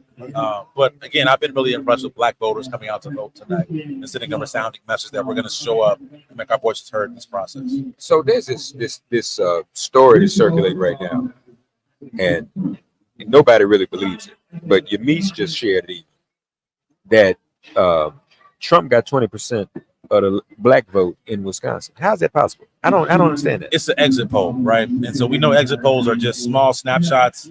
Probably have 1,000 voters who voted. We're gonna wait and see the actual results and break that down. Yeah, I don't think there'll be 20 points. Milwaukee still has to come in here. That's a glimpse. That's an exit poll. It's not conclusive. How you feeling about tonight? I'm feeling good. I think we got to remember to be patient. If we look back 4 years ago, we kind of, we're again having the same kind of nervous feeling. But I will say kind of one thing that I'm looking at in Georgia. If you do a timestamp of 2020 to 2024, Donald Trump is underperforming where he was in Georgia at this time 4 years ago. That's good news. And so as people are kind of feeling nervous, understand those margins are going to come down to 20, 30, 40,000 votes in some of these states. Yeah. So we got to make sure every vote is counted and be patient in this process. Yeah, no question about it. Now, right now, the Associated Press is reporting 51 to 47 in Georgia, but I don't know that Fulton County and everybody else is coming. Exactly. This is where it was 4 years ago with an even bigger margin for Trump. That's right. It was. That's right. And once those votes came in, and it was a wrap. In Atlanta and the Come on, larger cities, DeKalb, Fulton. we kind of took a lead there. So we got to be patient. Let the votes be counted. But overall, we're okay. I know people are a little nervous. That's okay. But let's get every vote in. let's be patient, wait for these results tonight. The other thing you did through this period was convene Win with Black Men. There was Win with Black women, and now we have Win with Black Men. And brothers met every Sunday night. And I have to believe and raised a lot of money. Exactly. Sure did raise a lot of money. But I have to believe that helped beat back some of the propaganda because Black men were targeted to turn on our system. Exactly. And look, the incredible thing is there's this narrative out there that are Black men going to show up, or they're supporting our sister. And it's almost like that call didn't happen that we had. A historic call of over 50,000 Black men raising $1.5 million 48 hours after the sister announced that she was a nominee. That happened, right? And that's never happened in presidential politics ever, even for Obama, not even for a great brother, Reverend Jackson. And so when we think about what that moment meant, it was an opening to the conversation that we had. And you got to give, again, kudos to the vice president for identifying a need from Black men and saying, I'm going to develop an agenda for you, the opportunity agenda for Black men. We've never seen that before. An actual policy document outlining what she wants to do, her commitment to our community and to Black men. And so I think that's also going to play a big part in tonight's results of Black men showing up to vote. Yes. It was just, again, a historic moment by seeing that agenda. I think we're going to see the results tonight. I think that's a very important point because the mainstream media has actually put down Black men. I think we're going to see some results tonight to show that Black men and Black women are together. Exactly. Yes. Beat that back. Now, Arizona, 48% of the votes counted. She's ahead by 16,000 votes, 50 to 49. We knew that would be 16,000 votes. Right. Phoenix hasn't come in. But we also know, I believe in Arizona, don't we? Abortion was on the ballot. Exactly. That's correct. So where we had that happening. I want to have the Senate races in Arizona. That was a contested race. Exactly. Let's see if we can pull it. That's a good point. Gallego against Carrie Lake, who seems to be a little bit confused about. Well, no, maybe she's probably not confused. We're the ones confused. We're trying to figure out what's going on. He's leading the race 53 to 45. Has not been called. That's great. That's great. That's great news. That'll also help us. Exactly. Yeah, that'll help Carrie. We can use those votes. We're going to see what Pennsylvania is going to do, folks. So, man, you here for the night? You here for the duration? I'm here. We are here. We are on the yard. Howard University. No better place to be tonight. I was just here for homecoming a couple of weeks ago. Exactly. Well, did you make it back home? I was here. Yeah. I had to be here. My whole family either went to Tennessee State or Howard. Right there you go. And so I wore a blue shirt. So I wouldn't get no trouble. Let us have tonight. Y'all had the game last couple weeks ago. That's right. That's why I wore a blue shirt. Quentin, thank you, brother. Thank you for having me. For all you do. Everything you all have done, man. Thank you all. And you're not stopping. This folks, this is just another rung on the ladder. We're gonna win this tonight, but then we also know there are a lot of other things we have to do. We got Black men running for governor, lieutenant governor in California, New Jersey next year. So we are right back into this thing in a few days. Thank you all. Thank you, Quentin. Appreciate you, brother. You the man. Best wishes to your family, brother. Yeah. So, folks, again, we're here on the campus of Howard University, and you can see Frederick Douglass Hall behind us, the hall named after the great abolitionist, and probably would consider to be our first politician in this country. He ran for president. Ran for vice president. I think he was on the vice presidential ticket. And so it's appropriate that we would be here in that name and in that memory, and that's why she's here. Very, very close in Pennsylvania, not close in Rhode Island. This is where we are. Folks, we're going to take a step away for a few moments, but then we'll be back. Don't go away. Continuing live coverage from the yard on the campus of Howard University, the Mecca, the alma mater HU of hopefully the next president of the United States, NNPA.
we will see, because I've been saying, particularly the second go round, Ben, the reality is this nation is going to show itself.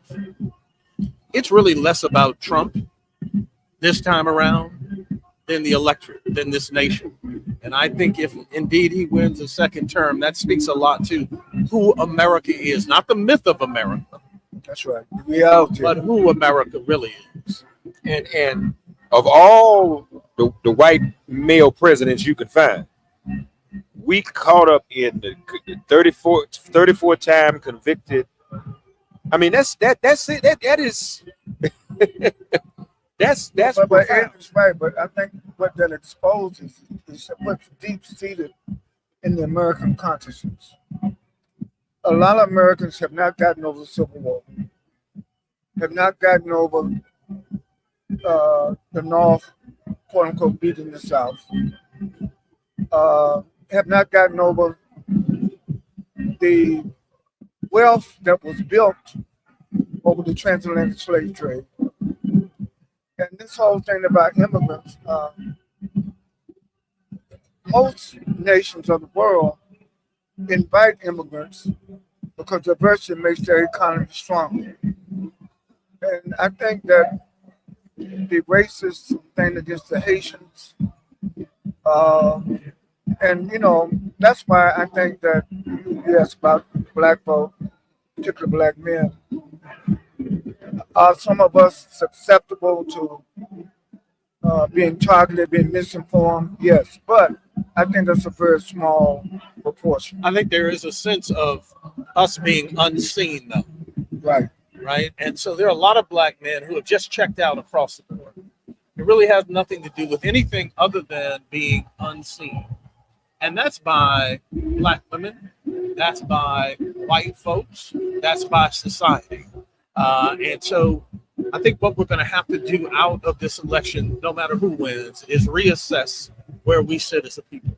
Yeah, and really reassess what we deem is appropriate for our community.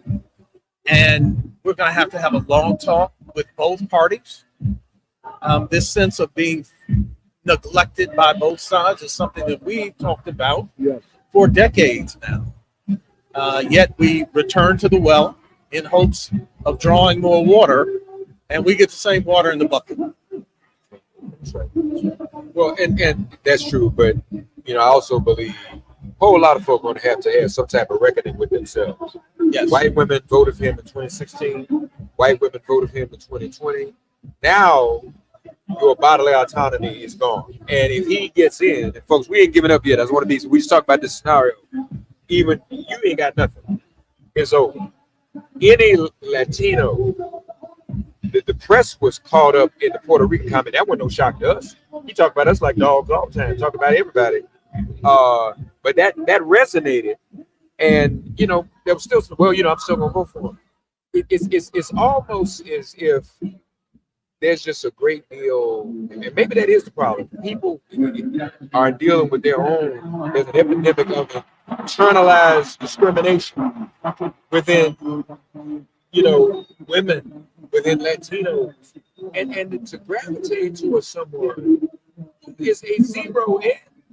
It's really baffling. No, and you and I we can't go nowhere. If we think of some 34 times, that would be the lead. His 34 times convicted. Yep. His 34 times. It's the lead. It's the lead to your interest. Right. But to him, it's just like that never happened. Well, sometimes the media. Now, I'm for freedom of the press, but something's happened to journalism and how truth is reported versus lies.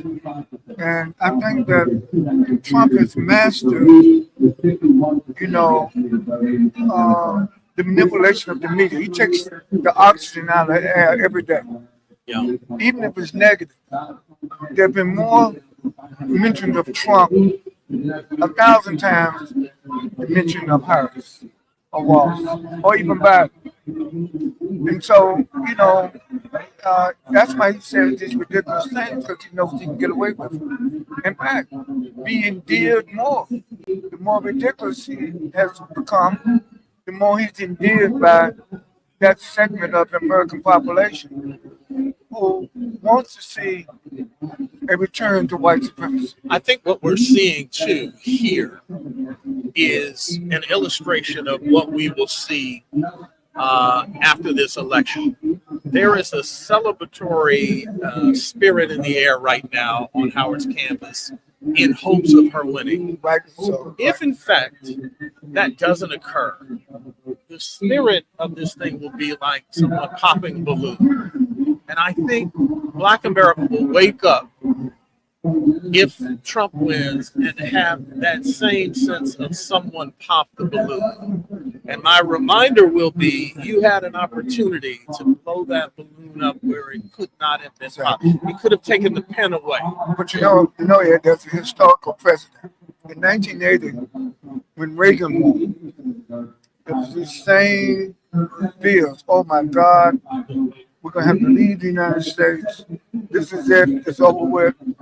Now Reagan stayed there for 8 years, but the suppression of our aspirations was never totally successful.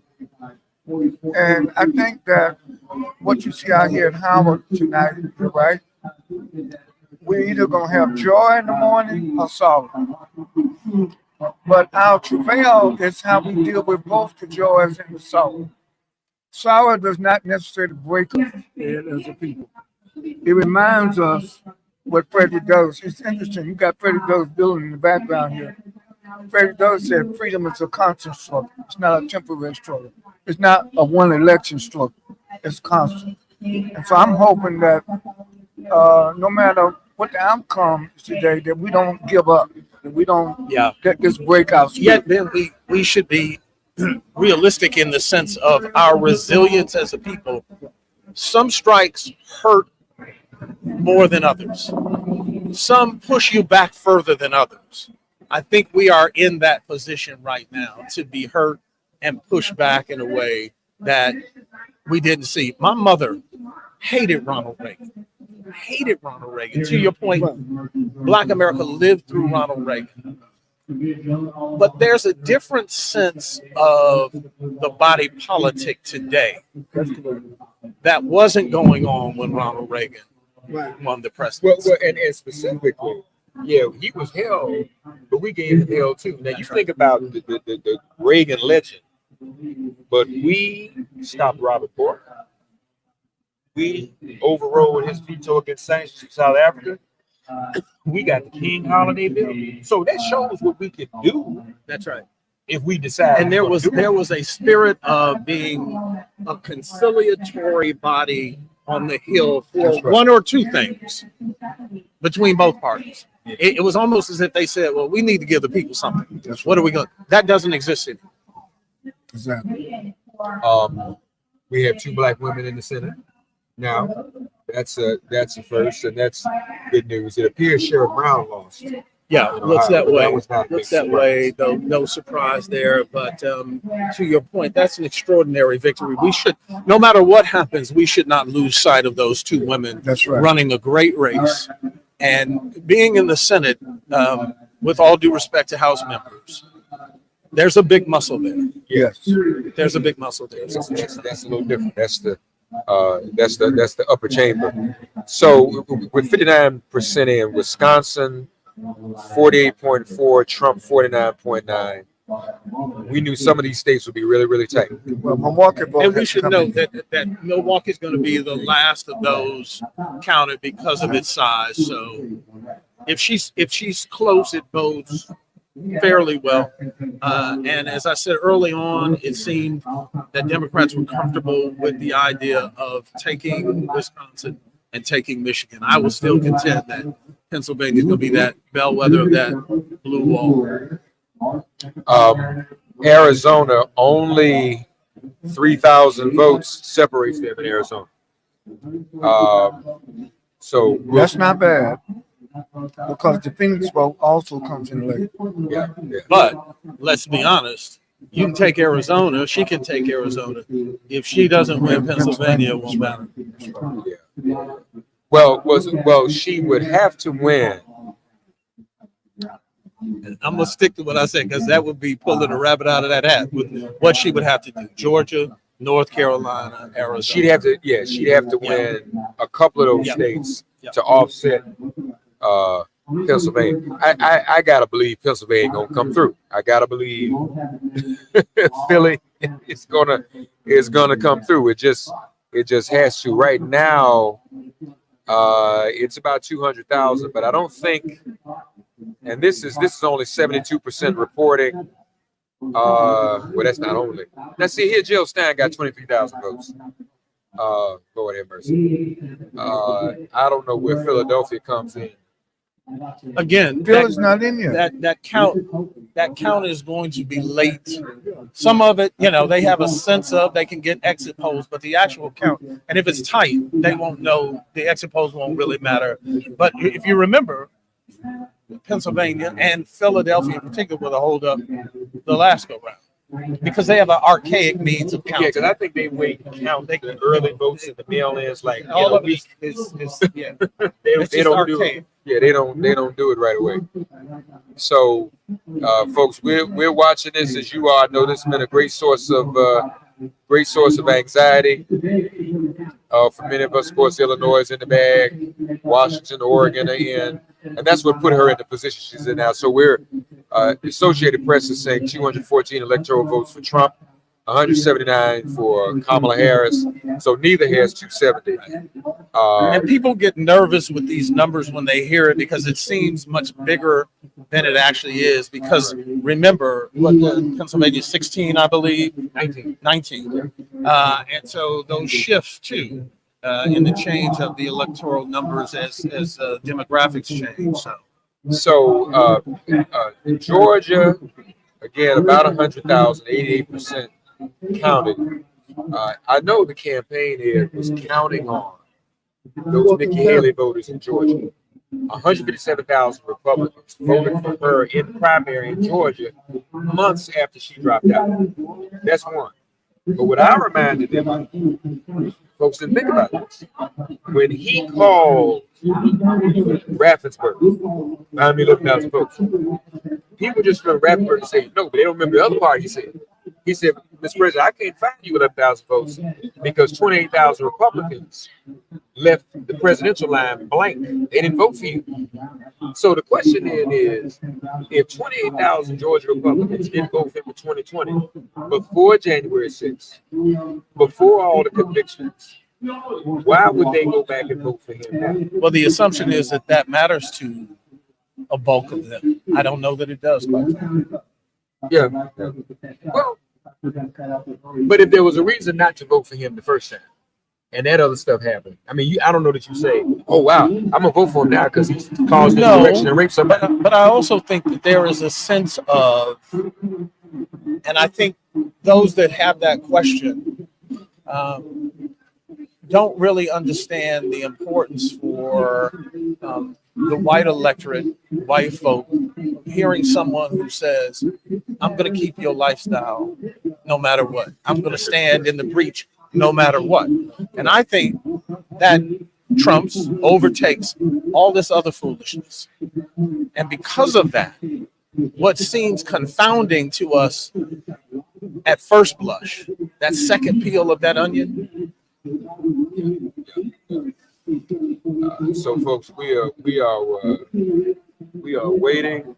Look, I have faith that Detroit voters gonna come in.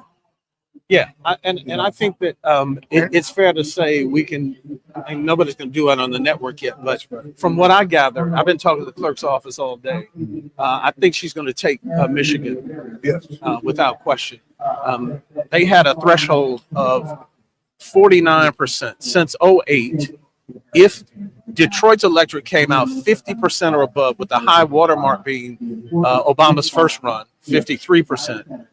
Democrats always win. 2016, when Trump won, 49% of Detroiters turned out, and they lost the state. So they were, last I checked, hovering between 50 and 51%. So NBC has Georgia too close to call, 51, 48.2. Chase Oliver, some independent, got 18,000 votes. I didn't know. I never heard of him. I don't even know who that is. 16 electoral college votes for Georgia.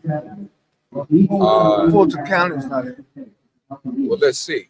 Well, Fulton County's votes will be late because of the bomb scare, and so they kept the polls open later, and so we'll see what occurs. The Secretary of State of Georgia reported that the bomb scares they've tracked them came from Russia. Yeah. Aimed at those particular precincts where there was predominantly people of color. Black. So the Russians are playing in their play. Look, Fayette, he's got a slim lead there.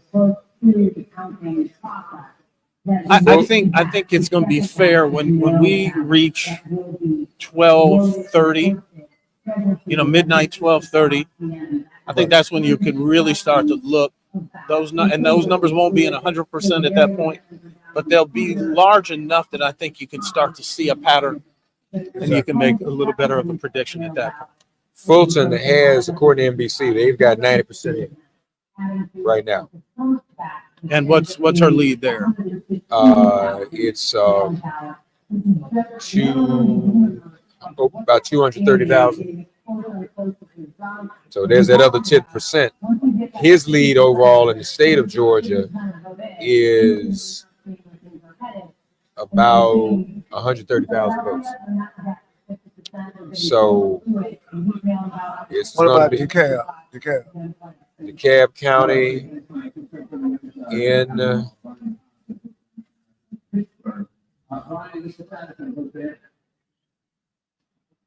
DeKalb. I don't see DeKalb. There it is. 88.7% in. She's got 4 times. She's 81%. Yeah, and that's what it's going to be. I mean, again, it's these large urban areas that are going to make the difference in the states that would have to go in her ledger for this thing to be put in her victory column. So we were reminded that 4 years ago, at the middle of the night, Biden looked to have been losing Georgia. Yeah. And then by morning, that rectified itself. So I think we'll see some of that. And let us remind people, it wasn't until Saturday. That's correct. After the election, the Saturday after the election, that you could even say who won. That's so true. We just have to be patient. And those that were supposed to do their duty. What time is it now? Even the West Coast is starting to move up on that. Right. So at some point, your opportunity has been here. So the question is, did you do enough? We got somebody joining us from Detroit. There she is. Hey y'all. Hey. Hey, you're in Detroit, aren't you? I am in Detroit. I'm actually sitting in a lobby between, we're hosting a watch party right now. We're tired. We've been all day out in the streets, taking people to the polls and popping up in different districts around Detroit and Dearborn.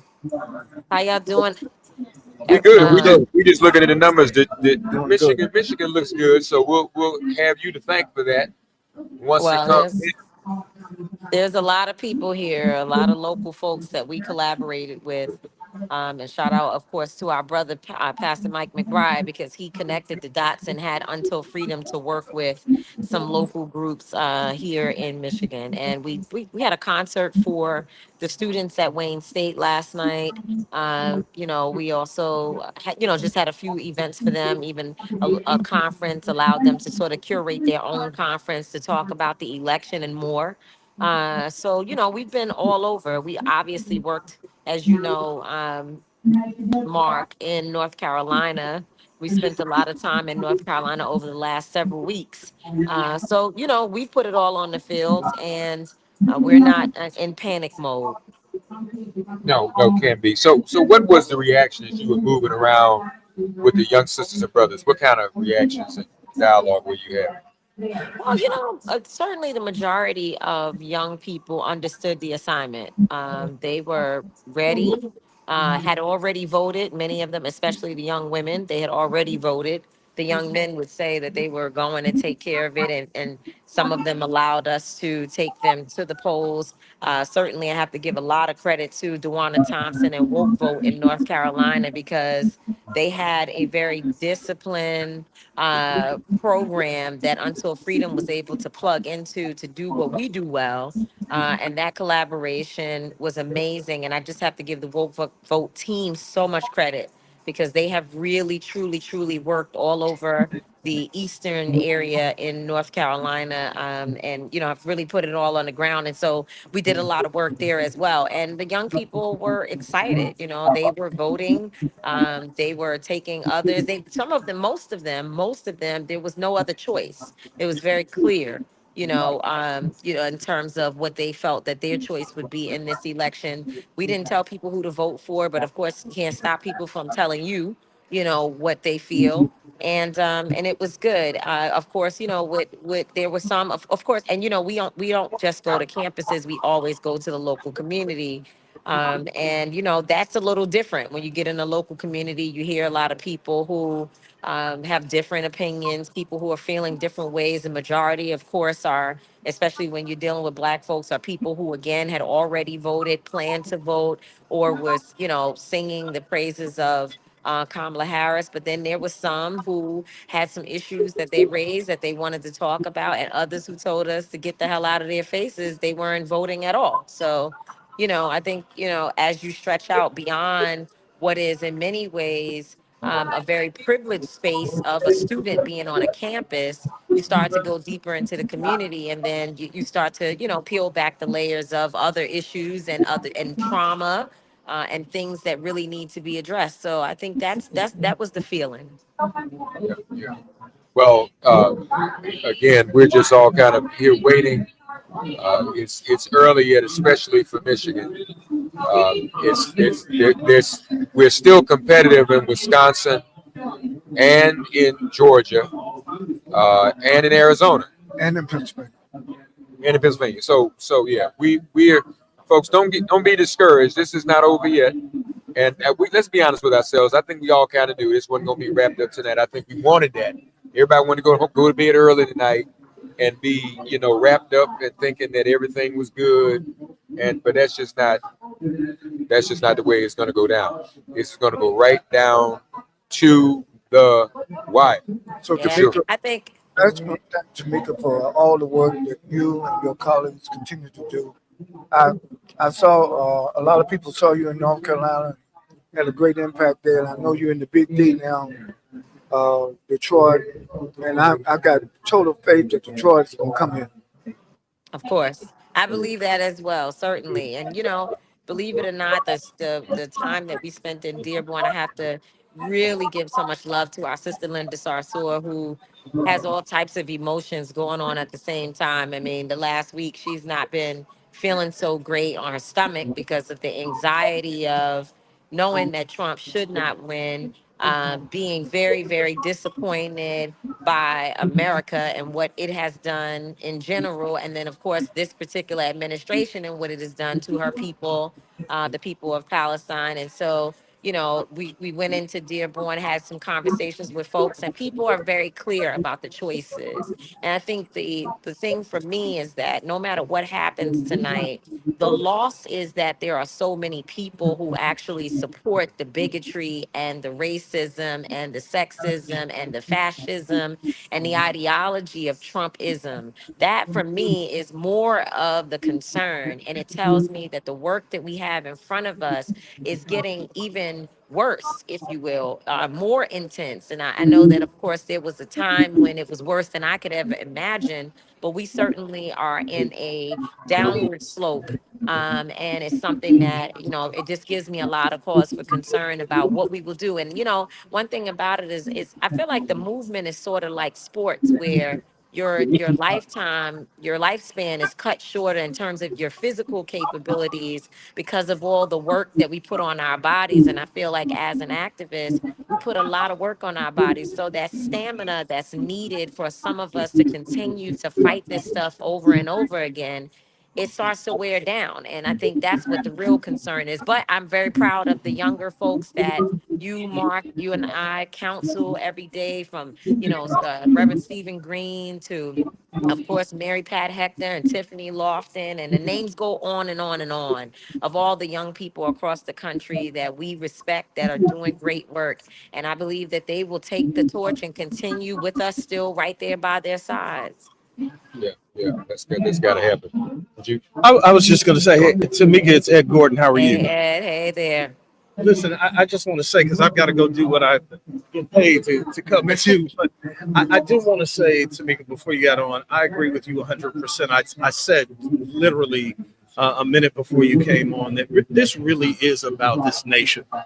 It's less, again, about Donald Trump. I mean, we know who Donald Trump is, but it will speak loudly in a way I think that we have kind of forgiven, rationalized away. Not this time. And we're going to have to take a real heavy study in the mirror to ask what this nation is doing if, in fact, he wins. Yeah, absolutely. And his fascination with him. Yeah. Yeah, don't let us mess up your No, money don't job. mess up my paycheck. Good to see you. Thank you. Ed, love you. It's on CBS. I'm doing hits for CBS. Congratulations. All right, brother. Thank you, man.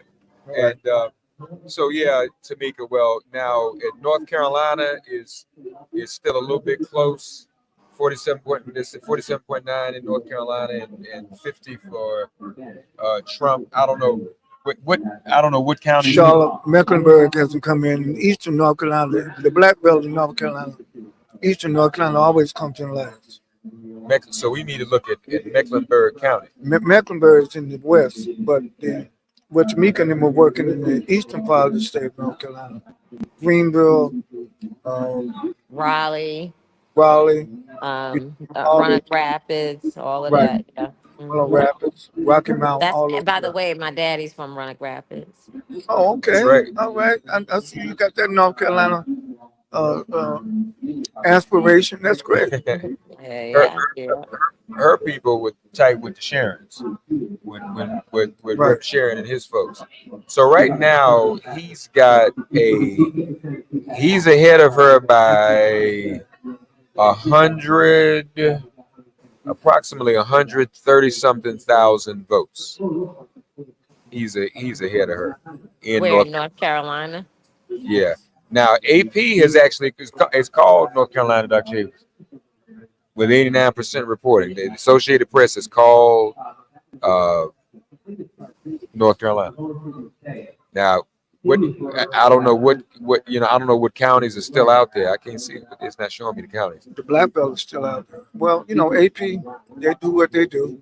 Cornell West got 10,000 votes in North Carolina. Yeah, it sure did. Jill Stein got 21,000 votes in North Carolina. We don't have the breakdown of well now, but what's interesting is the North Carolinians. The governor won, Josh Stam won. Vote for a Democrat for governor and vote for Trump for president. Why would they do that? I'm gonna get off with you guys. I'll be back on later. Okay, Tamika. Thank you so much. Right. Tamika, love you. Love you. All right. Why would they vote for? I think that's the dilemma of American politics. Some of it is personality driven. I think a lot of people who vote for Trump are voting for his personality, not necessarily for the issues or the character in which he doesn't have much, but the character that he presents. Yeah, and that's unfortunate. Yeah, it is. It is terribly unfortunate, and the fascination with that type of narrative, with that type of person. In Iowa, 87% in. Obviously, Trump is winning that, so that surge that was expected was not there for her. The other day, it was really big news all over the country that Iowa appeared to have been moving in the direction of Kamala Harris. She went up 3 in this poll. So, we just don't know about these polls. We don't really know what that's all about. So we're waiting, we're watching. We want to see where some of these other, how some of these other states and how some of these other races come in. Obviously, Donald Trump has been declared the winner in Texas. Now, Arizona, only half the votes are counted. Arizona has 11 electoral votes. 11 electoral votes. So waiting to see what comes in these other states. And whether or not this is a victory that can be pulled out for this Howard University graduate, where we are on her campus, the campus of her alma mater. And so we're waiting to see how this can be pulled out. And people are still here, Mark. Thousands of people on the yard here in front of the Frederick Douglass Hall on Howard University campus in the quad. The energy and enthusiasm is still up. Indeed. Trump is apparently claiming that elected officials in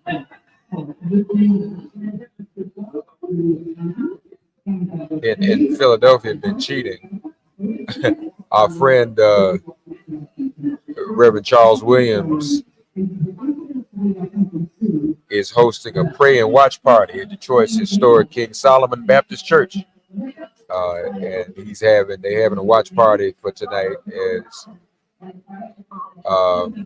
So Maricopa, which includes Phoenix, has just reported its first votes, and that was about 30 minutes ago. Right, that's where the most popular county. So, yeah. Look, I think Arizona's going to be okay for us. Yeah. Colorado has passed a measure that would be a state constitutional amendment enshrining protections for abortion. So, and that's Arizona has it on the ballot too. The only place where that would happen is in Florida, and women would not vote for Kamala Harris. So they split. We're for abortion, but we want Donald Trump. I had a woman in the gym the other day on a treadmill come stand next to me and said he's not really against abortion. What are you talking about, woman? What do you mean he's not really against it? There's also this thing. Hey, Erica Lowe. There's also this thing of this belief that he's not really, he's just playing then. He's not really for the things he says he's for. Right. But well, I think again, there's so much misinformation. A lot of people are misinformed, Mark, about what the real issues are. Right. And to me, actually that cuts across racial lines. I think the misinformation campaign has had its effect in this election. Right. I definitely agree with that. So, folks, we are here on the campus of Howard University, waiting. As many more details, we'll bring them to you. Let me thank our technical producer tonight, the decision desk, first class,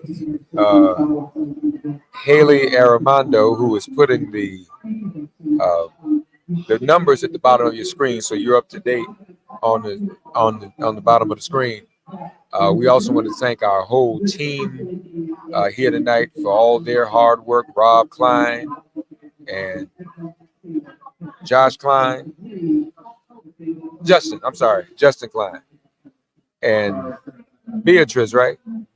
Beatrice is here. We thank everybody for their help and support and really getting us set up here. We thank everybody for getting us here. This great shot of Frederick Douglass Hall just behind us. When she does come out to speak, that will be the place from which she speaks, looking out onto the campus of Howard University on the yard. Yes, I'm talking about you, Haley. I'm talking about you. And we thank you for your help. Mark, just let me share a word. I've known Rob Klein for a long time. He's an expert And part of the reason why the cameras look so well, the program is so well produced, we got a great team. So thank you, Mark, you were our point person in getting all this together and how, look at the location. We're right next door where our house is. Prime location. You couldn't ask for a better place on this historic night. And I want people to, to be patient. Don't lose hope. Keep those prayer lines going. The margins of victory are there. We just have to wait for the votes to come in and all the votes to be counted. We most certainly are, folks. So I want to just take a minute and see where we are in Pennsylvania. It's about a 200,000 vote difference, and I'm not. And Philly hasn't come in. Yeah, I don't think so. I don't think Philly has come in yet. Something I need to know. Is it something I need to know? Is it something I need to know? You looking like you tell me. They think Pennsylvania, we may know 98% by midnight. It's not 4 years ago. Oh, for they may we may have an answer in Pennsylvania tonight. We may okay. Okay. You know you're on camera. You know you're on camera, but nobody saw the back of your head. Nobody saw the back of your head. So Pennsylvania is rumored we may get the answers for Pennsylvania tonight. I don't know. I thought I had heard earlier today. Well, They want to take their they've time. improved how they count the votes, but I don't want any state to rush. Let's get this thing right so that every vote counts and that the will of the American people will be expressed. No, that's very, very important. So, folks, we are here standing by, and I think we're going to be joined by a couple of other guests in just a moment or two. But continue to stay tuned here. Yeah, let me give our commercial break before you take a break. We're very thankful to the National Newspaper Publishers Association to make it plain, and to all of the supporters that enabled the NNPA and Make It Plain to do this tonight live from the historic campus of Howard University. We thank the coalition that's trying to stem the tide of obesity in Black America. And shout out to Reverend Sharps and his op-ed that we quote. And we come back, we'll get some more details on that. But we thank everybody and all the publishers of the NNPA from across the country, from the West Coast, Southwest, the Midwest, the Northeast, the Southeast, and the Mid-Atlantic. We really thank all of you for staying with us from coast to coast as we broadcast live from Howard University. Thank you, Mark. All right, thank you, folks. We'll still be here. We're not going to be gone very long. In fact, I'll still be here in this chair. I think Latasha Brown's going to join us in a moment or two. In fact, I know she is. So don't go too far. We'll be right back. In fact, the camera will stay on. We'll just be right here with you.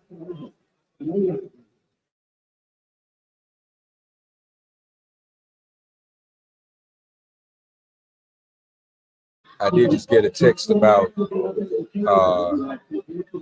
bomb threats.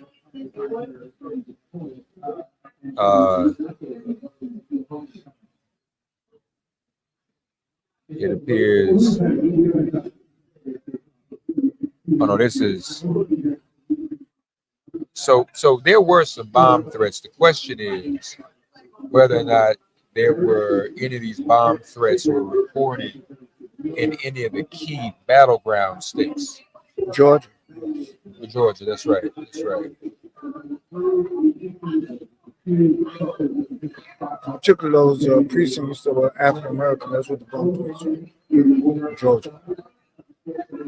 Bomb threats sent to polling locations in Wisconsin, Arizona, and Georgia. Swing states. Yeah, exactly.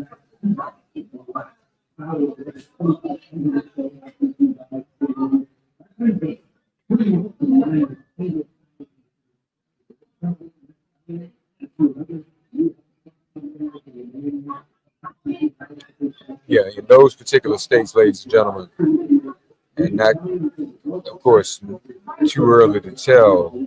The New York Times reports that the bomb threats that hit these states were not credible bomb threats. So,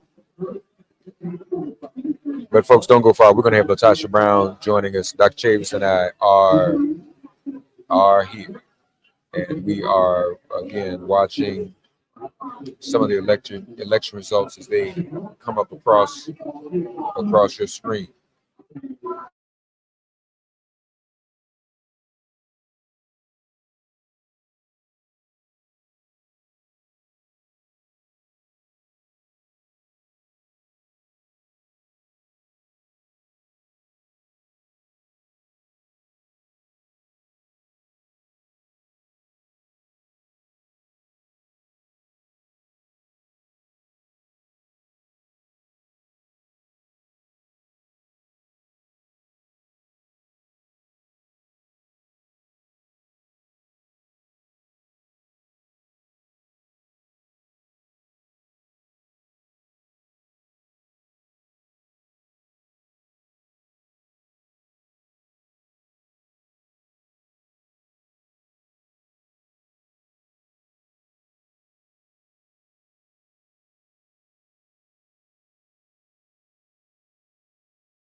So we're all here again, and CNN has just projected that Donald Trump has won North Carolina, and that is a major battleground state. CNN is projecting that he has actually won the state of North Carolina. So that leaves us with Pennsylvania, Michigan, Wisconsin. That's the projection as of now. Donald Trump has won North Carolina, which brings him a little bit closer to where we don't need him to be, but we will see. So we're watching that very, very closely. Michigan is still out. Pennsylvania is still out. Georgia is still out. Joe Biden won Georgia 4 years ago. So here we go. I don't think. Well, no Democrat running president has won North Carolina since Obama in 08. Yeah. So that's North Carolina. North Carolina, we need to come see y'all, have a conversation with you. And actually, the race in North Carolina is, I mean, it was still close to begin with. There's no question about that. It was still very close. North Carolina.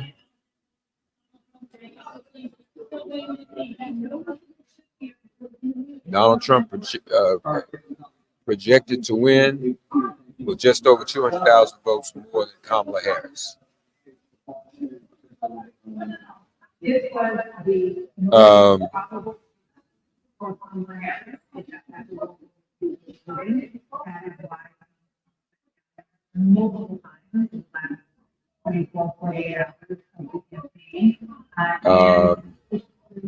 So we'll wait and see. Just hearing from Marcos, we're trying to see what some of these other numbers look like.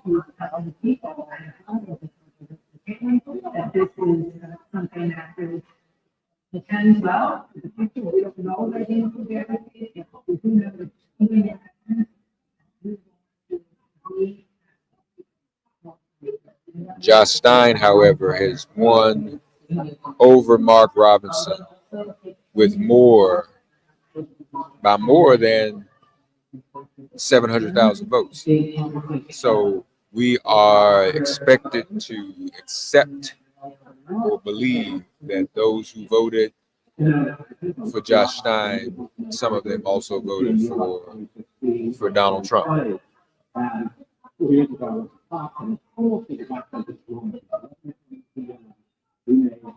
That's obvious. That had to have been what happened.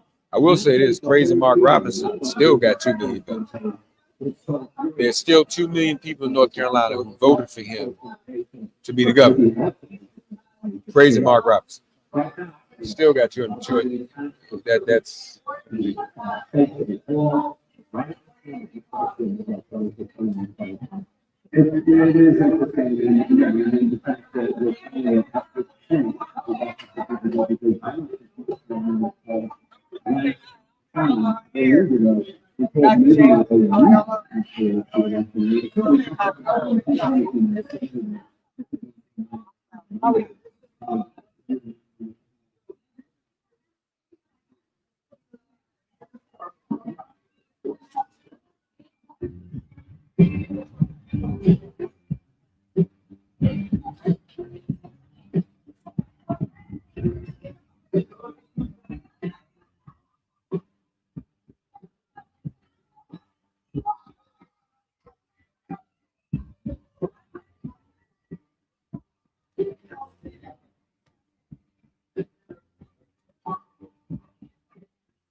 Back in the Bay, founder David Coast, founder of Civics with a Q, CNN, Marcos, Melissa, folks. CNN just called North Carolina for Donald Trump, Marcos. Yeah, we knew that was going to happen, and I'm sure Georgia's not going to be too far behind. So it is, I don't know what you guys have been talking about, but we really do need to prepare ourselves for the worst case scenario because it's a real probability at this point, I would say. So what are you looking at in Georgia? Is there no hope? I won't say there's no hope until all the votes are counted, but the math is incredibly difficult at this point. And that goes for Pennsylvania, Michigan, and Wisconsin. I don't know that Trump wins them all or any of them, but he has a very, very good chance of winning all 3 of these states. And so I'm almost, prepare yourself for the worst. And if somehow Harris pulls it off, then we can all breathe a sigh of relief. But there's some real systemic, fundamental issues with our country that we're going to have to come to terms with, even if Harris wins.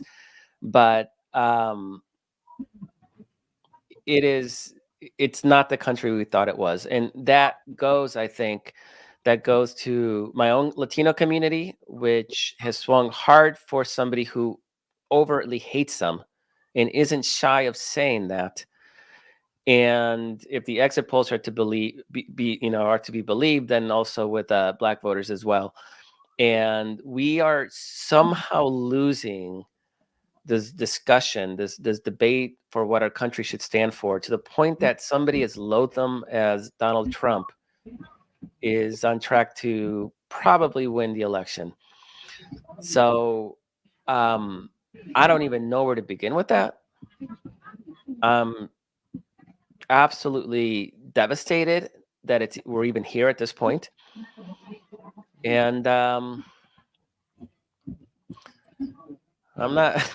we got to do another freaking resistance, and I'm not even feeling motivated to do that. I'm just, honestly, the way I feel right now is, if this is the America you want, see how you like it. I'll be fine in California. You'll be fine in New York. But a lot of people won't be. But this is what they're voting for, and I don't understand it. But we probably do need to understand it.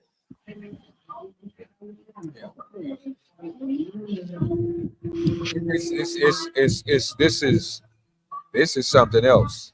Do we have any? So for African Americans, it was 20%. That was just in Wisconsin, wasn't it? Yeah, I think that was in Wisconsin. I haven't looked at the national exit polls in a while, and my brain is a little mush. I don't know how you guys out there are dealing with it. I mean, what time is it over here? It's like 9 o'clock, and you guys, I don't know how. It's going on midnight here. Oh, almost, yeah. So, and then the other question is, do we have any exit polls on what white women did?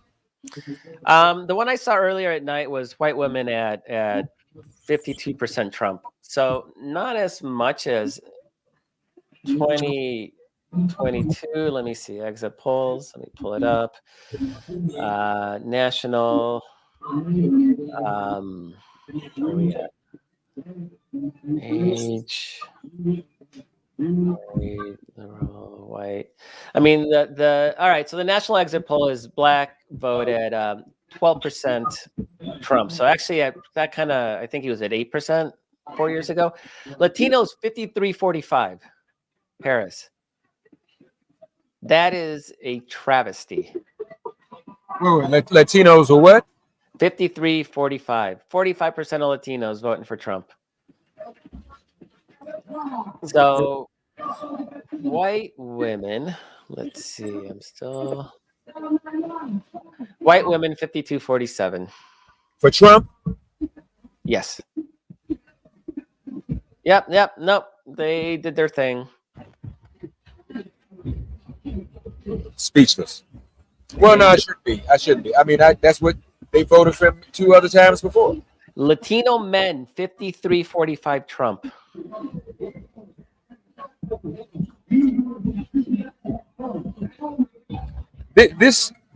We have a problem with women in this country in leadership. That's what we said. That's why they voted against Hillary. Yeah. It wasn't that she ran a bad campaign. She won the popular vote but lost the electoral college. No. Yeah. So this is consistent.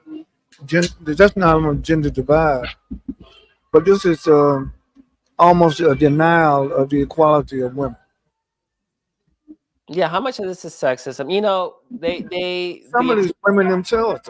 Yeah, 2016, everybody said, "Oh well, Hillary, she's unlikable." Kamala Harris was likable. Yeah, but I mean, they still did a number on her. I mean, I ran into 3 women just this week who just didn't like her, but couldn't tell me why. Same thing with her. Remember, they said there's something about her. What is it? What is it about her? Yeah. Versus someone, the 3 of us sitting here could, be convicted of sexual assault, get all these convictions and be heroes. We wouldn't be allowed to do that. Yep. And it's interesting. I mean, I'm looking at these states as they come across the screen. Thanks again, Haley. So they're cheering for something out here. What is that, Keith? Can you tell what that is? Something just happened. Did something get called for us? Nope. Nope. I don't know what it would be. Now, Marcos, what do you know about Pennsylvania? They usually have this kind of, Ed Gore was just saying this. Philadelphia's late. Huh? In Pennsylvania, Philadelphia is always the last vote to come in. But they always had this other thing in Philly where they count the early votes or the mail-in votes like a week later or something. I think so. I don't know whether that. I mean, it's not.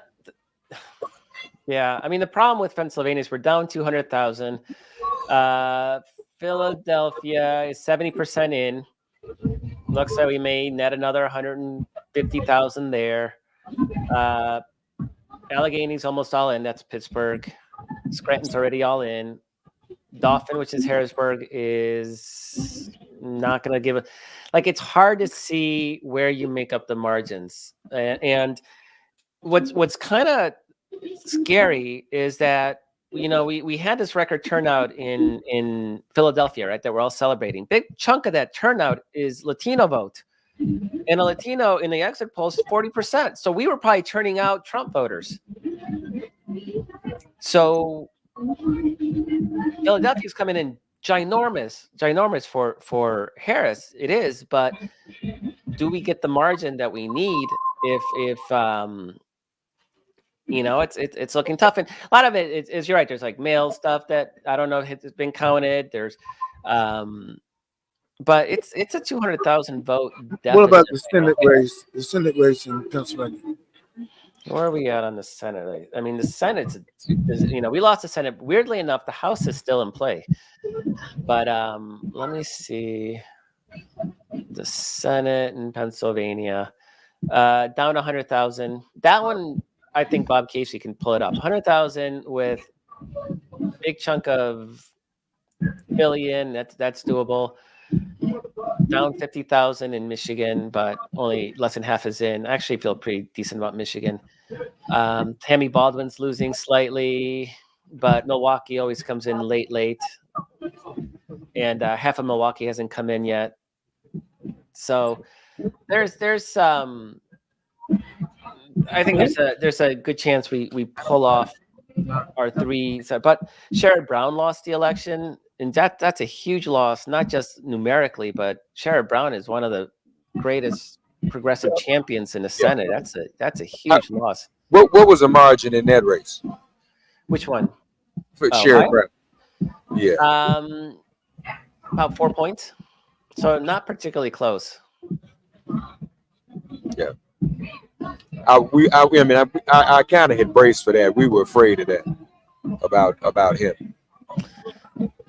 That Fisher just took the lead in Nebraska. But you know, there's a lot of Omaha and Lincoln still outstanding. So there's a chance.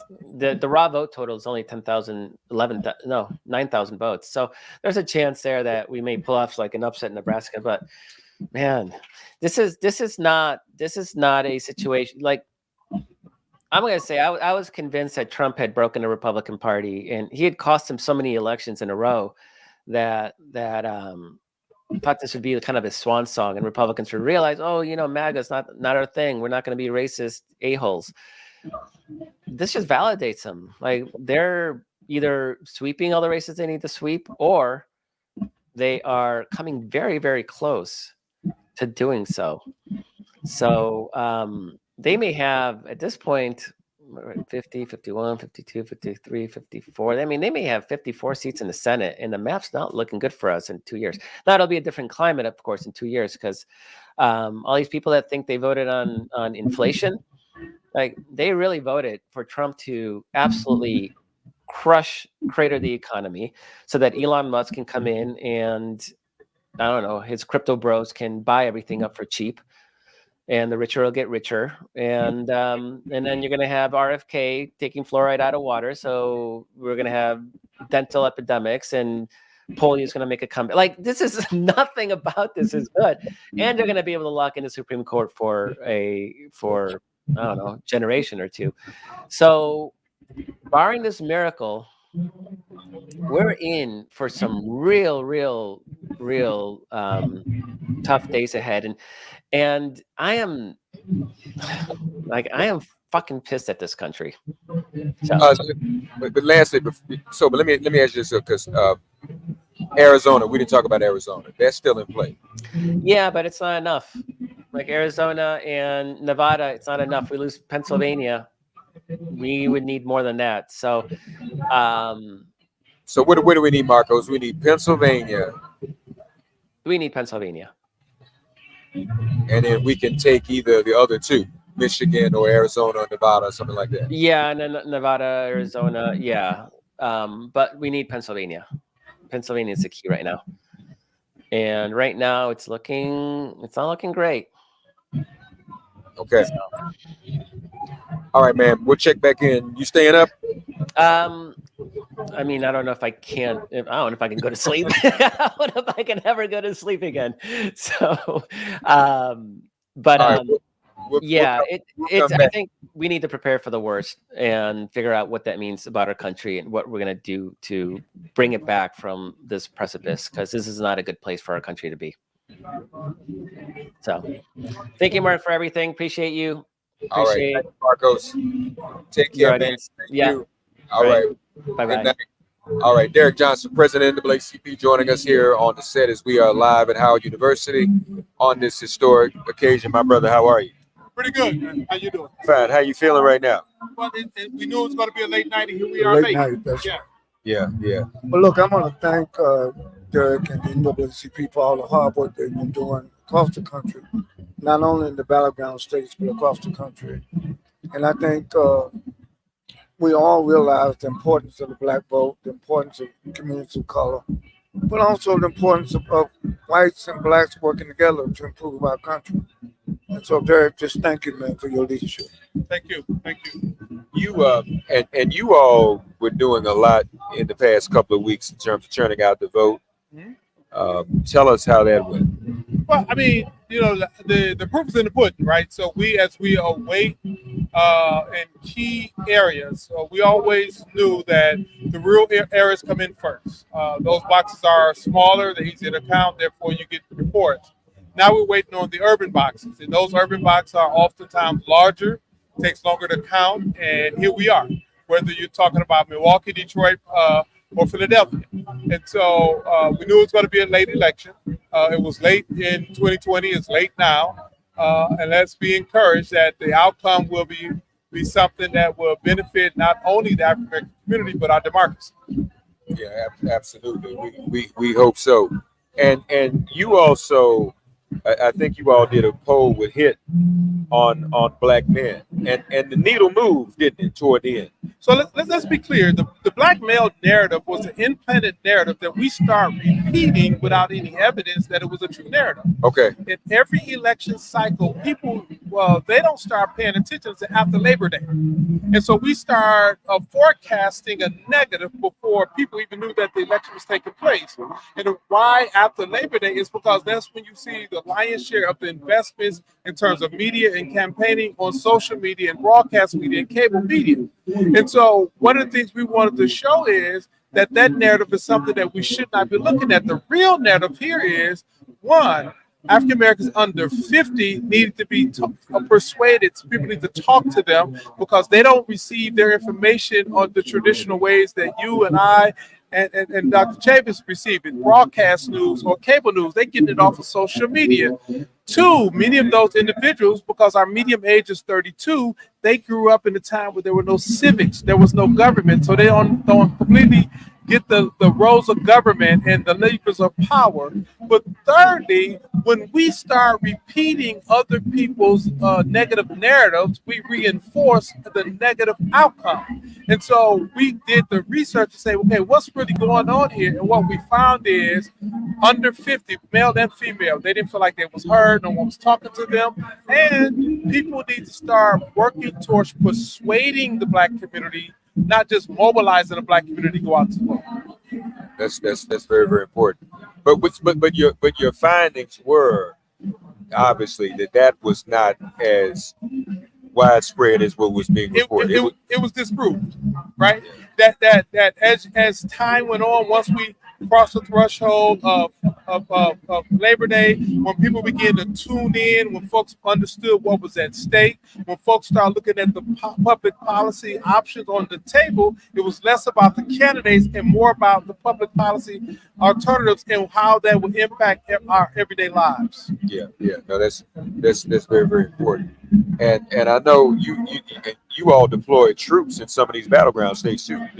We still have people on the ground in Milwaukee, Detroit, Philadelphia, North Carolina, Atlanta, Arizona. We fed it out across the country. We did grants about $6.4 billion to groups, some of which were not even NACP groups. Over half were not NACP groups in those local areas. Why?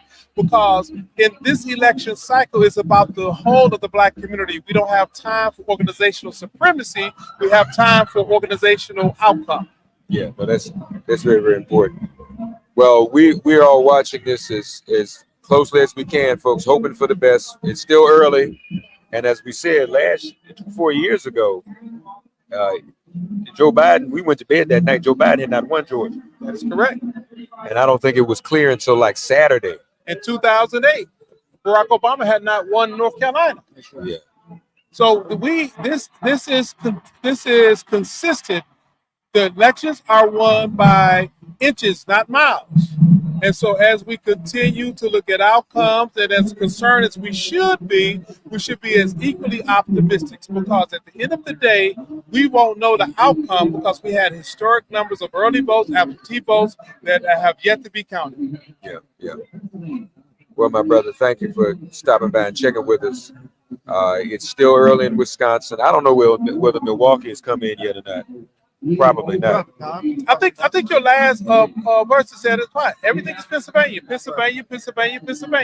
And so we have to take a look at how Philly continues to come in, how Allegheny County and Pittsburgh continue to come in, and Harrisburg continue to come in. That's all eyes is on Philadelphia. I spent a weekend there. Former Governor DePaul Patrick and I, we did 4 churches because all eyes is on Pennsylvania. Right now, 84% reporting, 47.7% Harris, 51.3% Trump. So we're watching this, folks.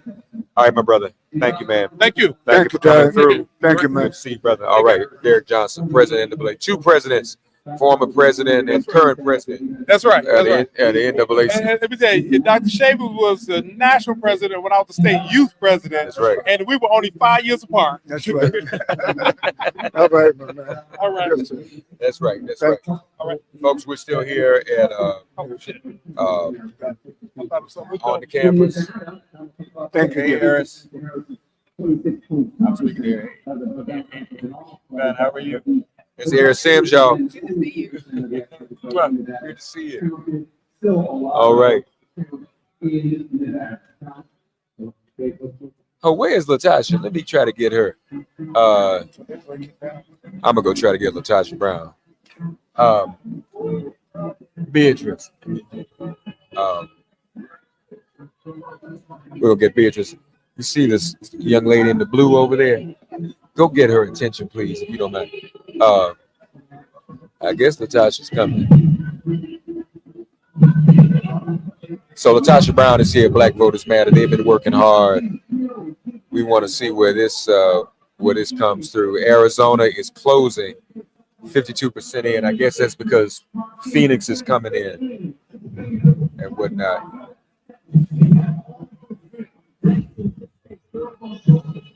The crowd is still here, y'all.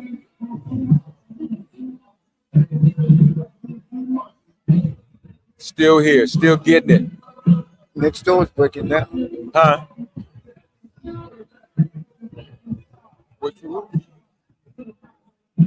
Oh, uh,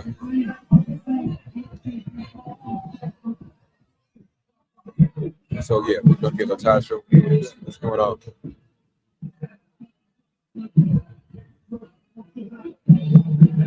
Hey.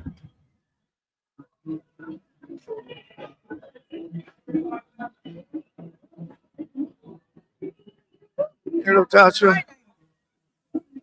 Have a seat. Join us, please. And George is getting a little bit tighter. Y'all leaving?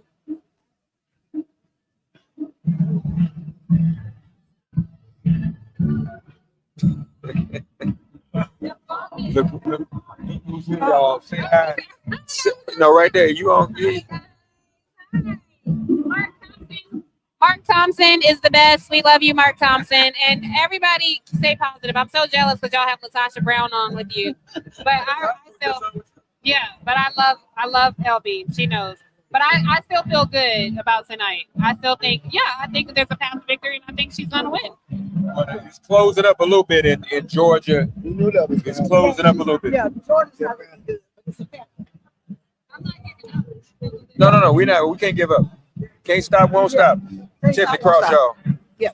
So now, hi. How you?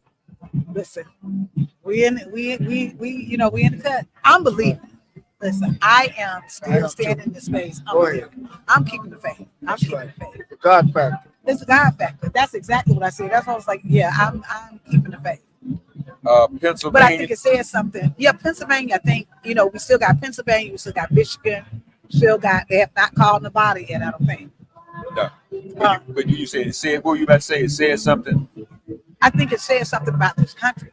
That's right. Regardless of whether she wins or not, it says something about this country. That this man to be this close says something about this country. Because really, this election is not just about these candidates. It's really whoever it is a reflection of who America is. What is it? I don't. It's racism. It's called racism. But and sexism. But Natasha, they can find racist candidates who don't rape women and call women trash. Right, but you can also, but there's been shit. What we're underestimating, this is a country that white privilege and white positioning of as it relates to power has been just solidified throughout history. This is the first time that they are now on the brink of becoming a minority in this nation, right? That this nation is younger, it is more diverse in terms of color and nationalities and people. And because of that, what we know is literally what we confused about, they ain't vote for Trump. There are people that are voting literally for the protection of white privilege and white power. That is what this is about. And so ultimately, he wears that as a badge of honor. He says the quiet things out loud. And so while, people, publicly, it's not polite. Here's someone who has insulted women. That is a particular kind of mindset. To say that, he's not just saying that, he's a marketing person. He ain't just saying that because it's crazy for him to say that. He's saying that because he knows that speaks to some folks who actually fundamentally believe that women are less than. There are some people that fundamentally believe that only white men should have control. There are people in this country that fundamentally believe that they should be the defining a leader of this particular nation, and the rest, everybody else, should be in service of them. So that's what we're up against. We're up against a consciousness. We're up against a history of white privilege and white power that has never been threatened. This is a space to threaten. Every time there has been progress in this country, has there not been a backlash? That's right. Always. That's always. Yeah. Yeah. You enjoy, but it is dismantling. Like even in this moment, because even in this moment, as when you get to the point that you got to protect, you got to depend on somebody like Trump to protect your interests, your stuff falling apart, right? So at the end of the day, so yes, while there is, we're going through this experience and as damaging and hurtful and painful as it is to watch, isn't this in alignment what America has done? Isn't this in alignment with folks, this group of folk have done? And so ultimately, I think what we have to really recognize that part of this pushback, I think this is Custer's last stand. Custer fighting now. Yeah, But this is Custer's last it has to be Custer's last stand. Ain't Right. no other. There's no other. Ain't no other way for it to go down. Right. You were on the Black Voters Matter bus in Georgia this weekend. What kind of reaction did you get in the place you were in? You know, the people who were on our bus tour, you know, folks, they were excited. You know, I'm really like, Georgia is, I'm sitting with my understanding of Georgia, right? Because I really expected, I'm disappointed. You know, I'm disappointed with the numbers of what I'm seeing in Georgia. And it was high voter turnout. So it's, you know, we just got, it's still the South. But how does a state like Georgia elect Ossoff and Warnock and turn out Herschel Walker and then vote for this clown? Well, that's why I want to see what the number breakdown is, because like I said, it's a different, what we are really underestimating is we're literally underestimating how the loss of power makes people react, right? Because in one thing about a Senate race, there's another thing when you're talking about the highest office in the land, and there being a Black woman as a highest office in the land, that's a different kind of ball game that you're up against. And so I just think that we don't need to underestimate what this is really about. This really is about the positioning of power and literally around who will go forward. Like once you start breaking these ceilings around, and there's a woman as president, ain't no going back on that, right? There's no going back on that, right? And so they know that, right? There are people that know that, and they will fight to the death of that. This is the same, like, let's be clear now, this is the same region that like hundreds of thousands of people died for an institution that they didn't even have the money to participate in, the institution of slavery. So white privilege is almost like a drug to some folks, and power, right? And this idea of maintaining this social order, we underestimate how entrenched that is in this nation. Yeah. And I think that there's a fear of the power brokers. Absolutely. For the Washington Post not to endorse Bezos' over 100 papers. Actually, it's been over 100 papers across the nation that refused to endorse. Right. But what's interesting is the Washington Post, and my understanding is the editorial board had agreed that were making an endorsement. Right. And the powers that be, Bezos, got involved. And so we saw that and changed it. Also, we saw that, I think at LA Times, I think I read something at LA Times. This is really about the protection of power. We so confused about it. Has always been about that, right? It just so happens that in that process, there's policy that we get out of it. There's resources, distribution of resources, but this is fundamentally around the protection of power and the ingraining of white privilege always to be in control of that power. That's what this is about. And you alluded to something else too. There seems to be folks just trip off of a woman. It's like this is every other country in the world. But that's about power also. That's about power. I'm saying, but specifically that every other country in the world, just about civilized and some not so civilized, has elected a woman leader. And this is supposed to be the most sophisticated country in the world. And we will too. Listen, I'm telling you, until Jesus tell me it's over, it ain't over. I'm sorry. But even if it to be this close, right? Well, now Marcos just told us that the exit polls say white women win with him again. Oh, wow. 52-48. So again, that's the problem. Something got to be done about that. Wow. Well, again, you know, we will dissect and analyze what happened. But the election's not over yet. That's what I'm saying. Come on, that's what I'm saying. Let's don't throw in the towel. No, it's not over yet, but it's over for white women because if they voted for him, if she wins, well, I'm not. And it's still I'm not either. So I want us to. It's some of the exit polls. I mean, I don't have a lot of faith. I agree.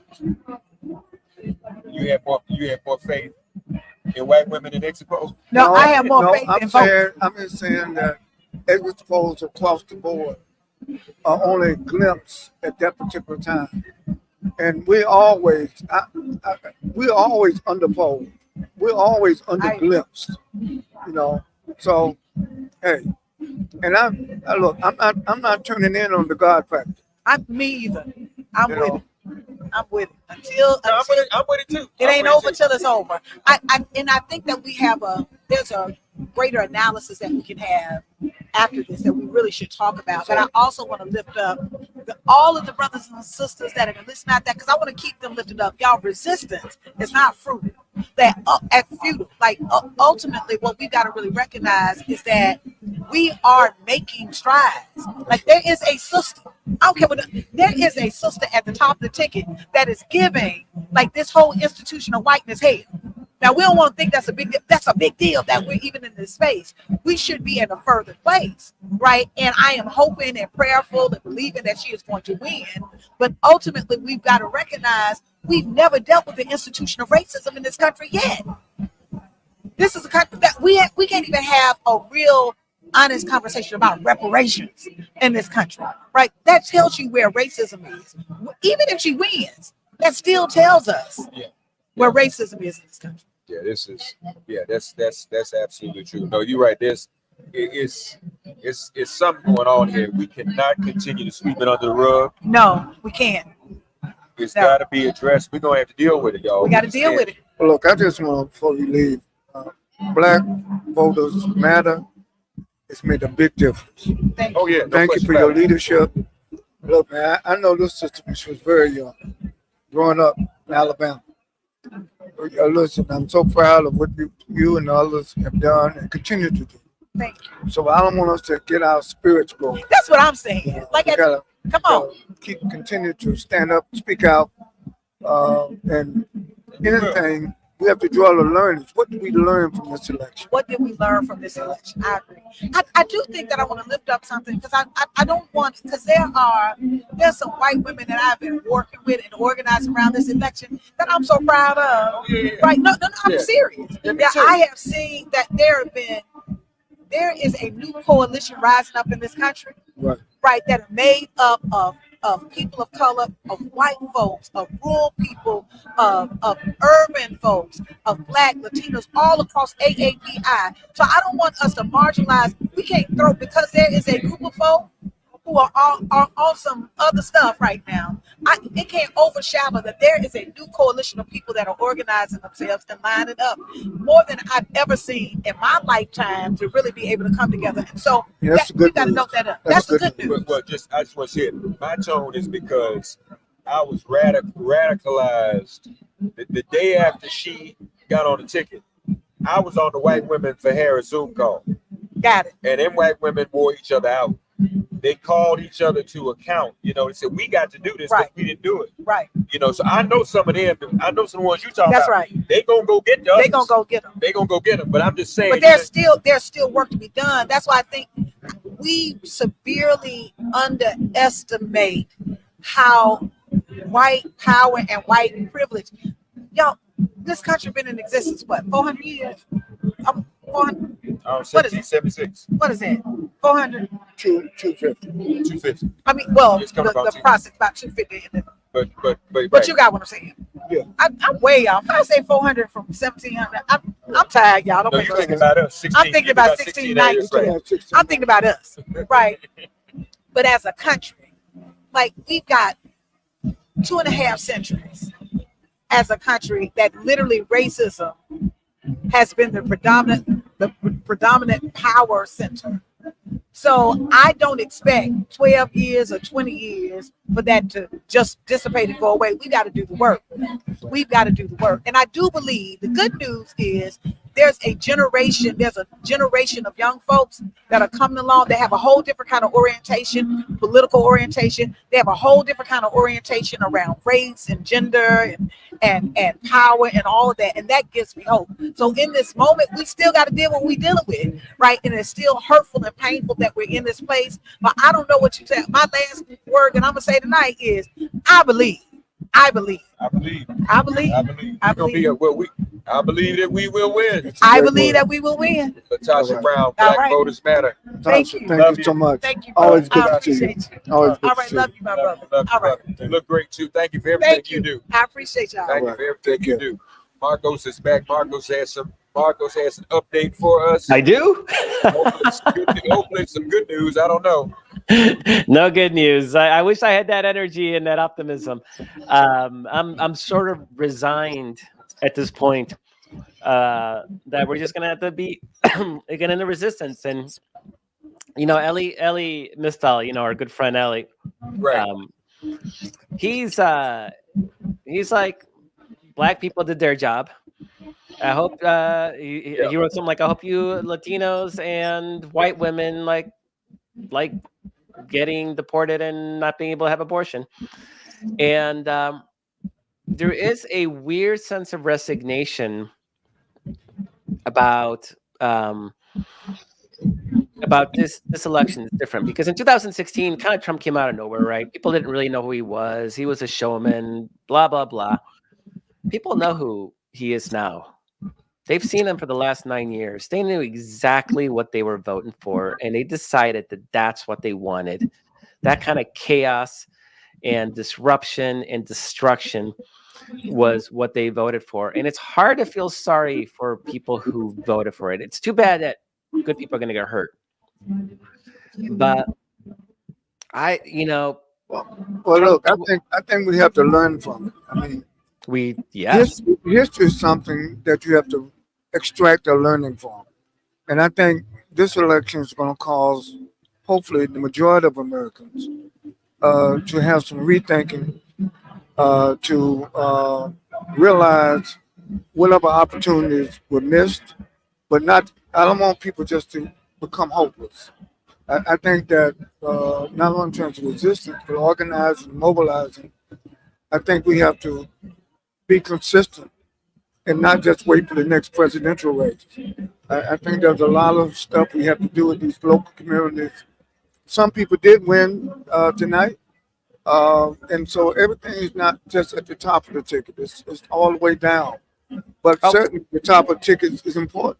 We probably won the House, and that would be, we would have Speaker of the House Jeffries. That's a big deal. That's amazing. So you think we did win the House, Marcos? I mean, not yet, but I think it's looking good for us to win the House. Like, I would say Democrats are favored to win the House right now.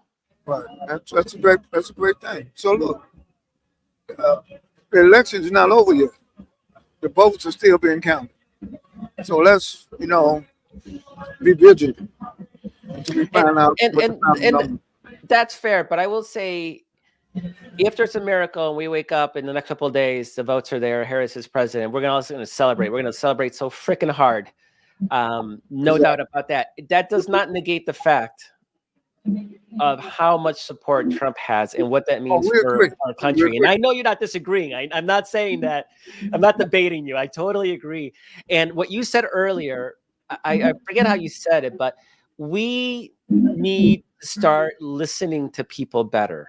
And we need to meet them where they're at and start to rebuild that trust as a party, because, so the ad that really, I think the one factor that really won, if Trump wins, and the reason it's this close, is that ad of Kamala Harris talking about paying for transitions for prisoners, right? That literally moved numbers. Everybody admits that was probably the election right there. And it doesn't matter how many crazy things Trump said, right? She got held to a different standard. Democrats get held by a different standard. What all of that, right? It is what it is. But we need to get away in a lot of ways from this idea that you need to cater to my narrow interest. I mean, we're talking two people, probably two prisoners got transitioned, and we're going to lose the election because of that. Why was that a question? Why is that a thing? Like, we need to focus on the big thing. Part of it is the media. Keep in mind is what the media focuses on. But she was asked that question at a forum of our friends, our allies. I understand, but I'm saying is that part of the deep-seated nature of the American consciousness right now, the media is also partly responsible. Absolutely.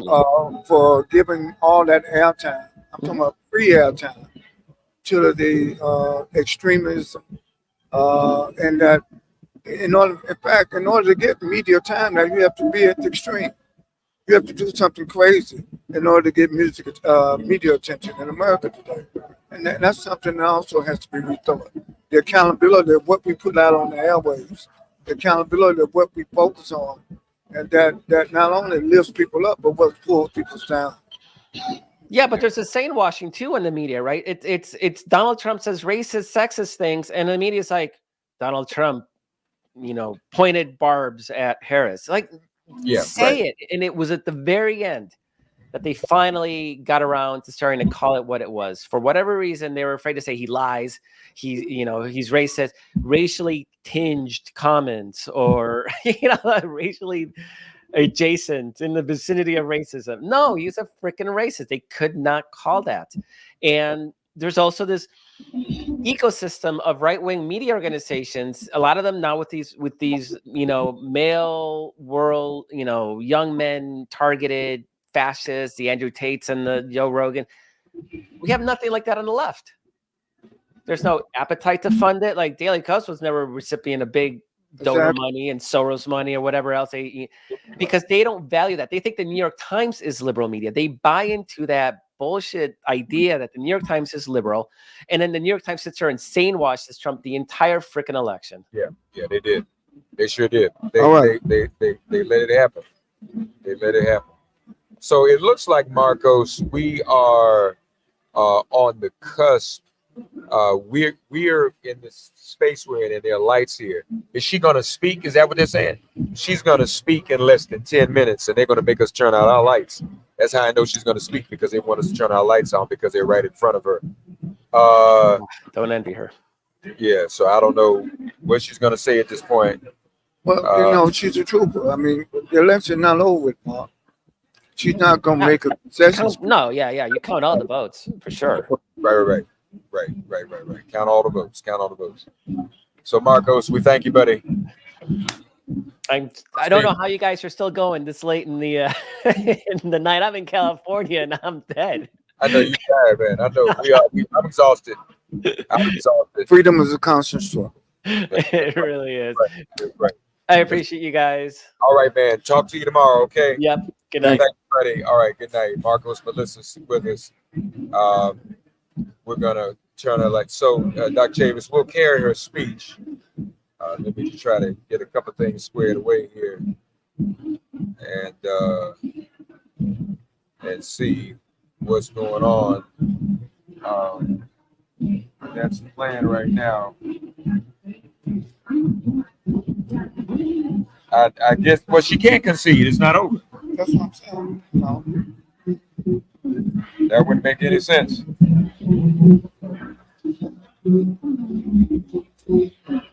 So that's where we are, everybody. We are waiting. It is not over yet. We will wait until all of the votes are counted, and we're going to have faith and believe that Georgia and elsewhere will come through. Congratulations again. Now, Senator-elect Alta Brooks. That's right. Isn't that great?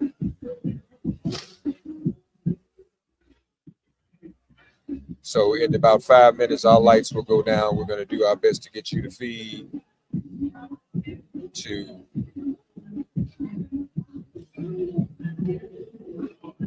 watch Kamala Harris speak.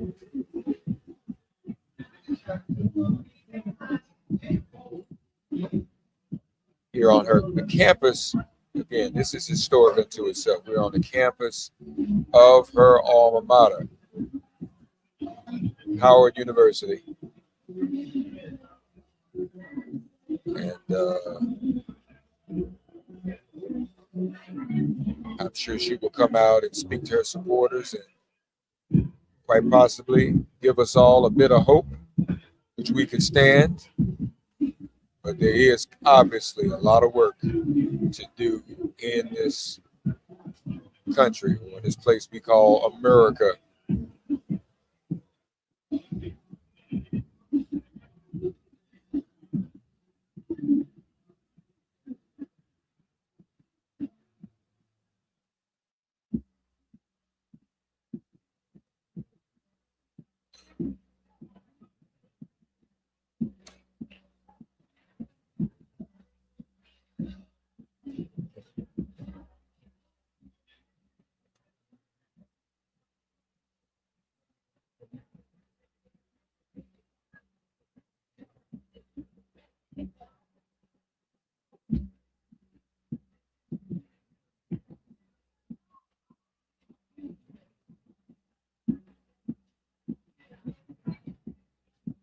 Georgia, the gap is shrinking, but just don't know how much it will sustain or when it will correct itself. We are anxious to see. So those of you, we just went back live on Instagram. Those of you watching us on Instagram, any minute now, Kamala Harris is going to come and speak. When our lights go down, our backs are to the podium where she will be speaking. Still tied in Arizona. Tight. That's good. 49% in Arizona. Because, again, the Phoenix vote, the urban voters comes in later now. Indeed. So, we knew it was going to be a long night. And tomorrow may be a long day. No question about it.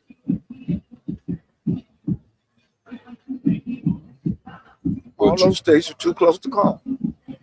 Yeah.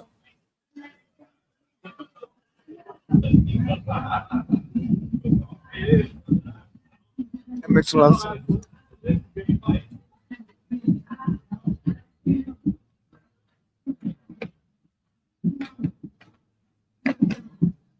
So NBC News is saying Georgia, Pennsylvania, Michigan, Wisconsin, and Minnesota too close to call. And those are all important states in those states. And in each one of those states, it's the urban vote that's always the last to come in. All right, so what we're doing now is we're just turning the lights off. But I'm staying live to carry the feed. Right, okay.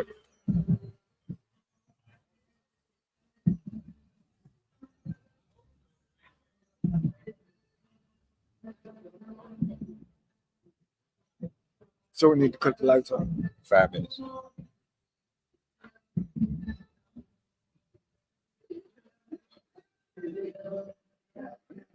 So we want to thank all of our viewers tonight for staying with us, staying with the National Newspaper Publishers Association, Make It Plain. And again, we thank the coalition of people that want to deal with the question of an issue, serious issue of obesity in Black America to help provide the financial support so we could do this live broadcast for all these hours on the campus of Howard University. We thank Reverend Al Sharpton, we thank Nan, and we thank SCLRC. We thank all the groups that work together to bring this about. And we want to thank all of our viewers. And we're going to carry Vice President Kamala Harris' speech live right here on blackbushusa.com, Twitter, Instagram, and YouTube. Thank you so much.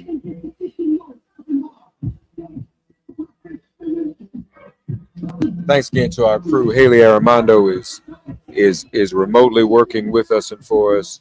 Rob and Jessica Klein, and we are thankful to everyone that is here with us. Beatrice as well. Thank you. So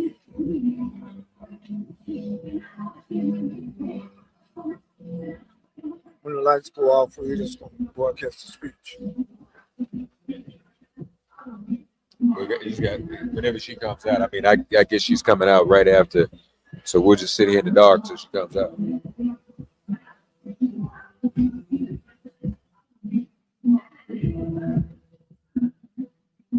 I tell you what, we're going to do this, folks. We'll go ahead and pause now. Pennsylvania is tightening. We're seeing that. She's 2 percentage points behind. We got to get all the votes in, get everything counted. Everything counted. Arizona's tied. Arizona 49% for each candidate. And only 50% of the voters. That's positive. Yep.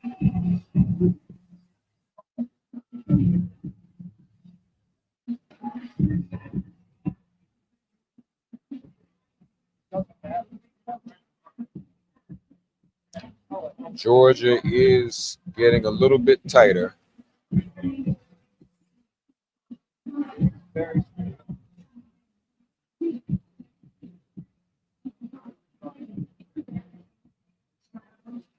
What a race she has won in no time. in what, basically 100 days, to put a campaign together, put an apparatus together, and to try to win. And I guess everyone was right when they said Biden had to drop out. We would not be here if Joe Biden stayed on that ticket. Dr. Chambers? Well, the truth is, he dropped out and then endorsed Kamala Harris. That's right. Kamala Harris would not be here if it wasn't for Joe Biden. Oh, no question about that. That's true. No, we're thankful for what he did. We're thankful for what he did. All right, our lights are going out, folks. Thank you, everybody. Stay tuned for the vice president's speech in just a little while, y'all.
Where'd Dad go?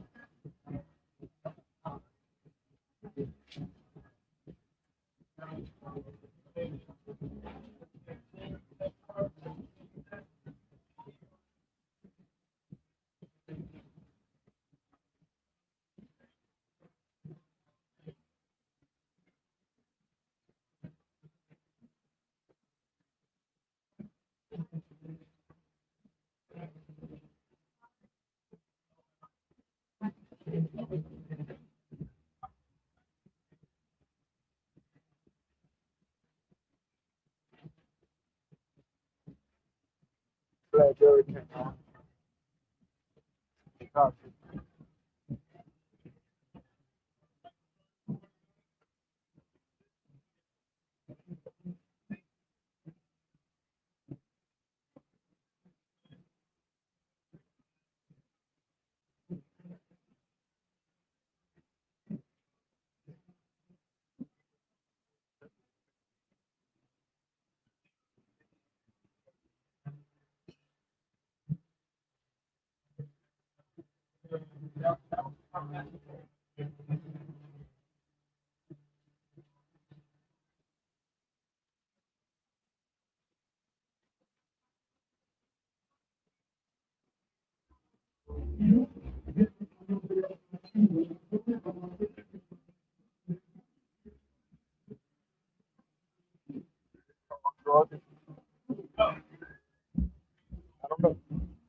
What did they say now?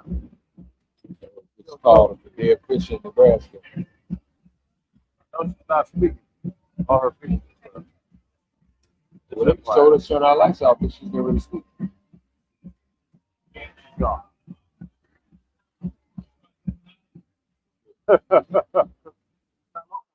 Yeah, she can't. Can't say that. It's too close to call anything. I don't know. I see you, brother. Man, I'm listen. I do not want that man nowhere near the way. And he's supposed to be sentenced on the 26th of this month anyway. So, now what case is that? It's New York. New York. He can't pardon himself. No.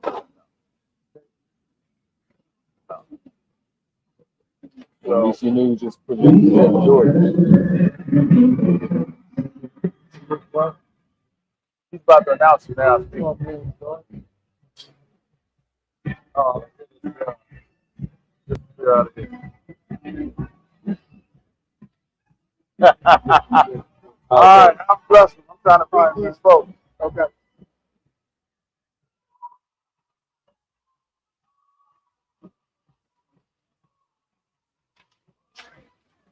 Pennsylvania. If you don't win Pennsylvania, that's it.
Votes to count. We still have states that have not been called yet. We will continue overnight to fight to make sure that every vote is counted, that every voice has spoken.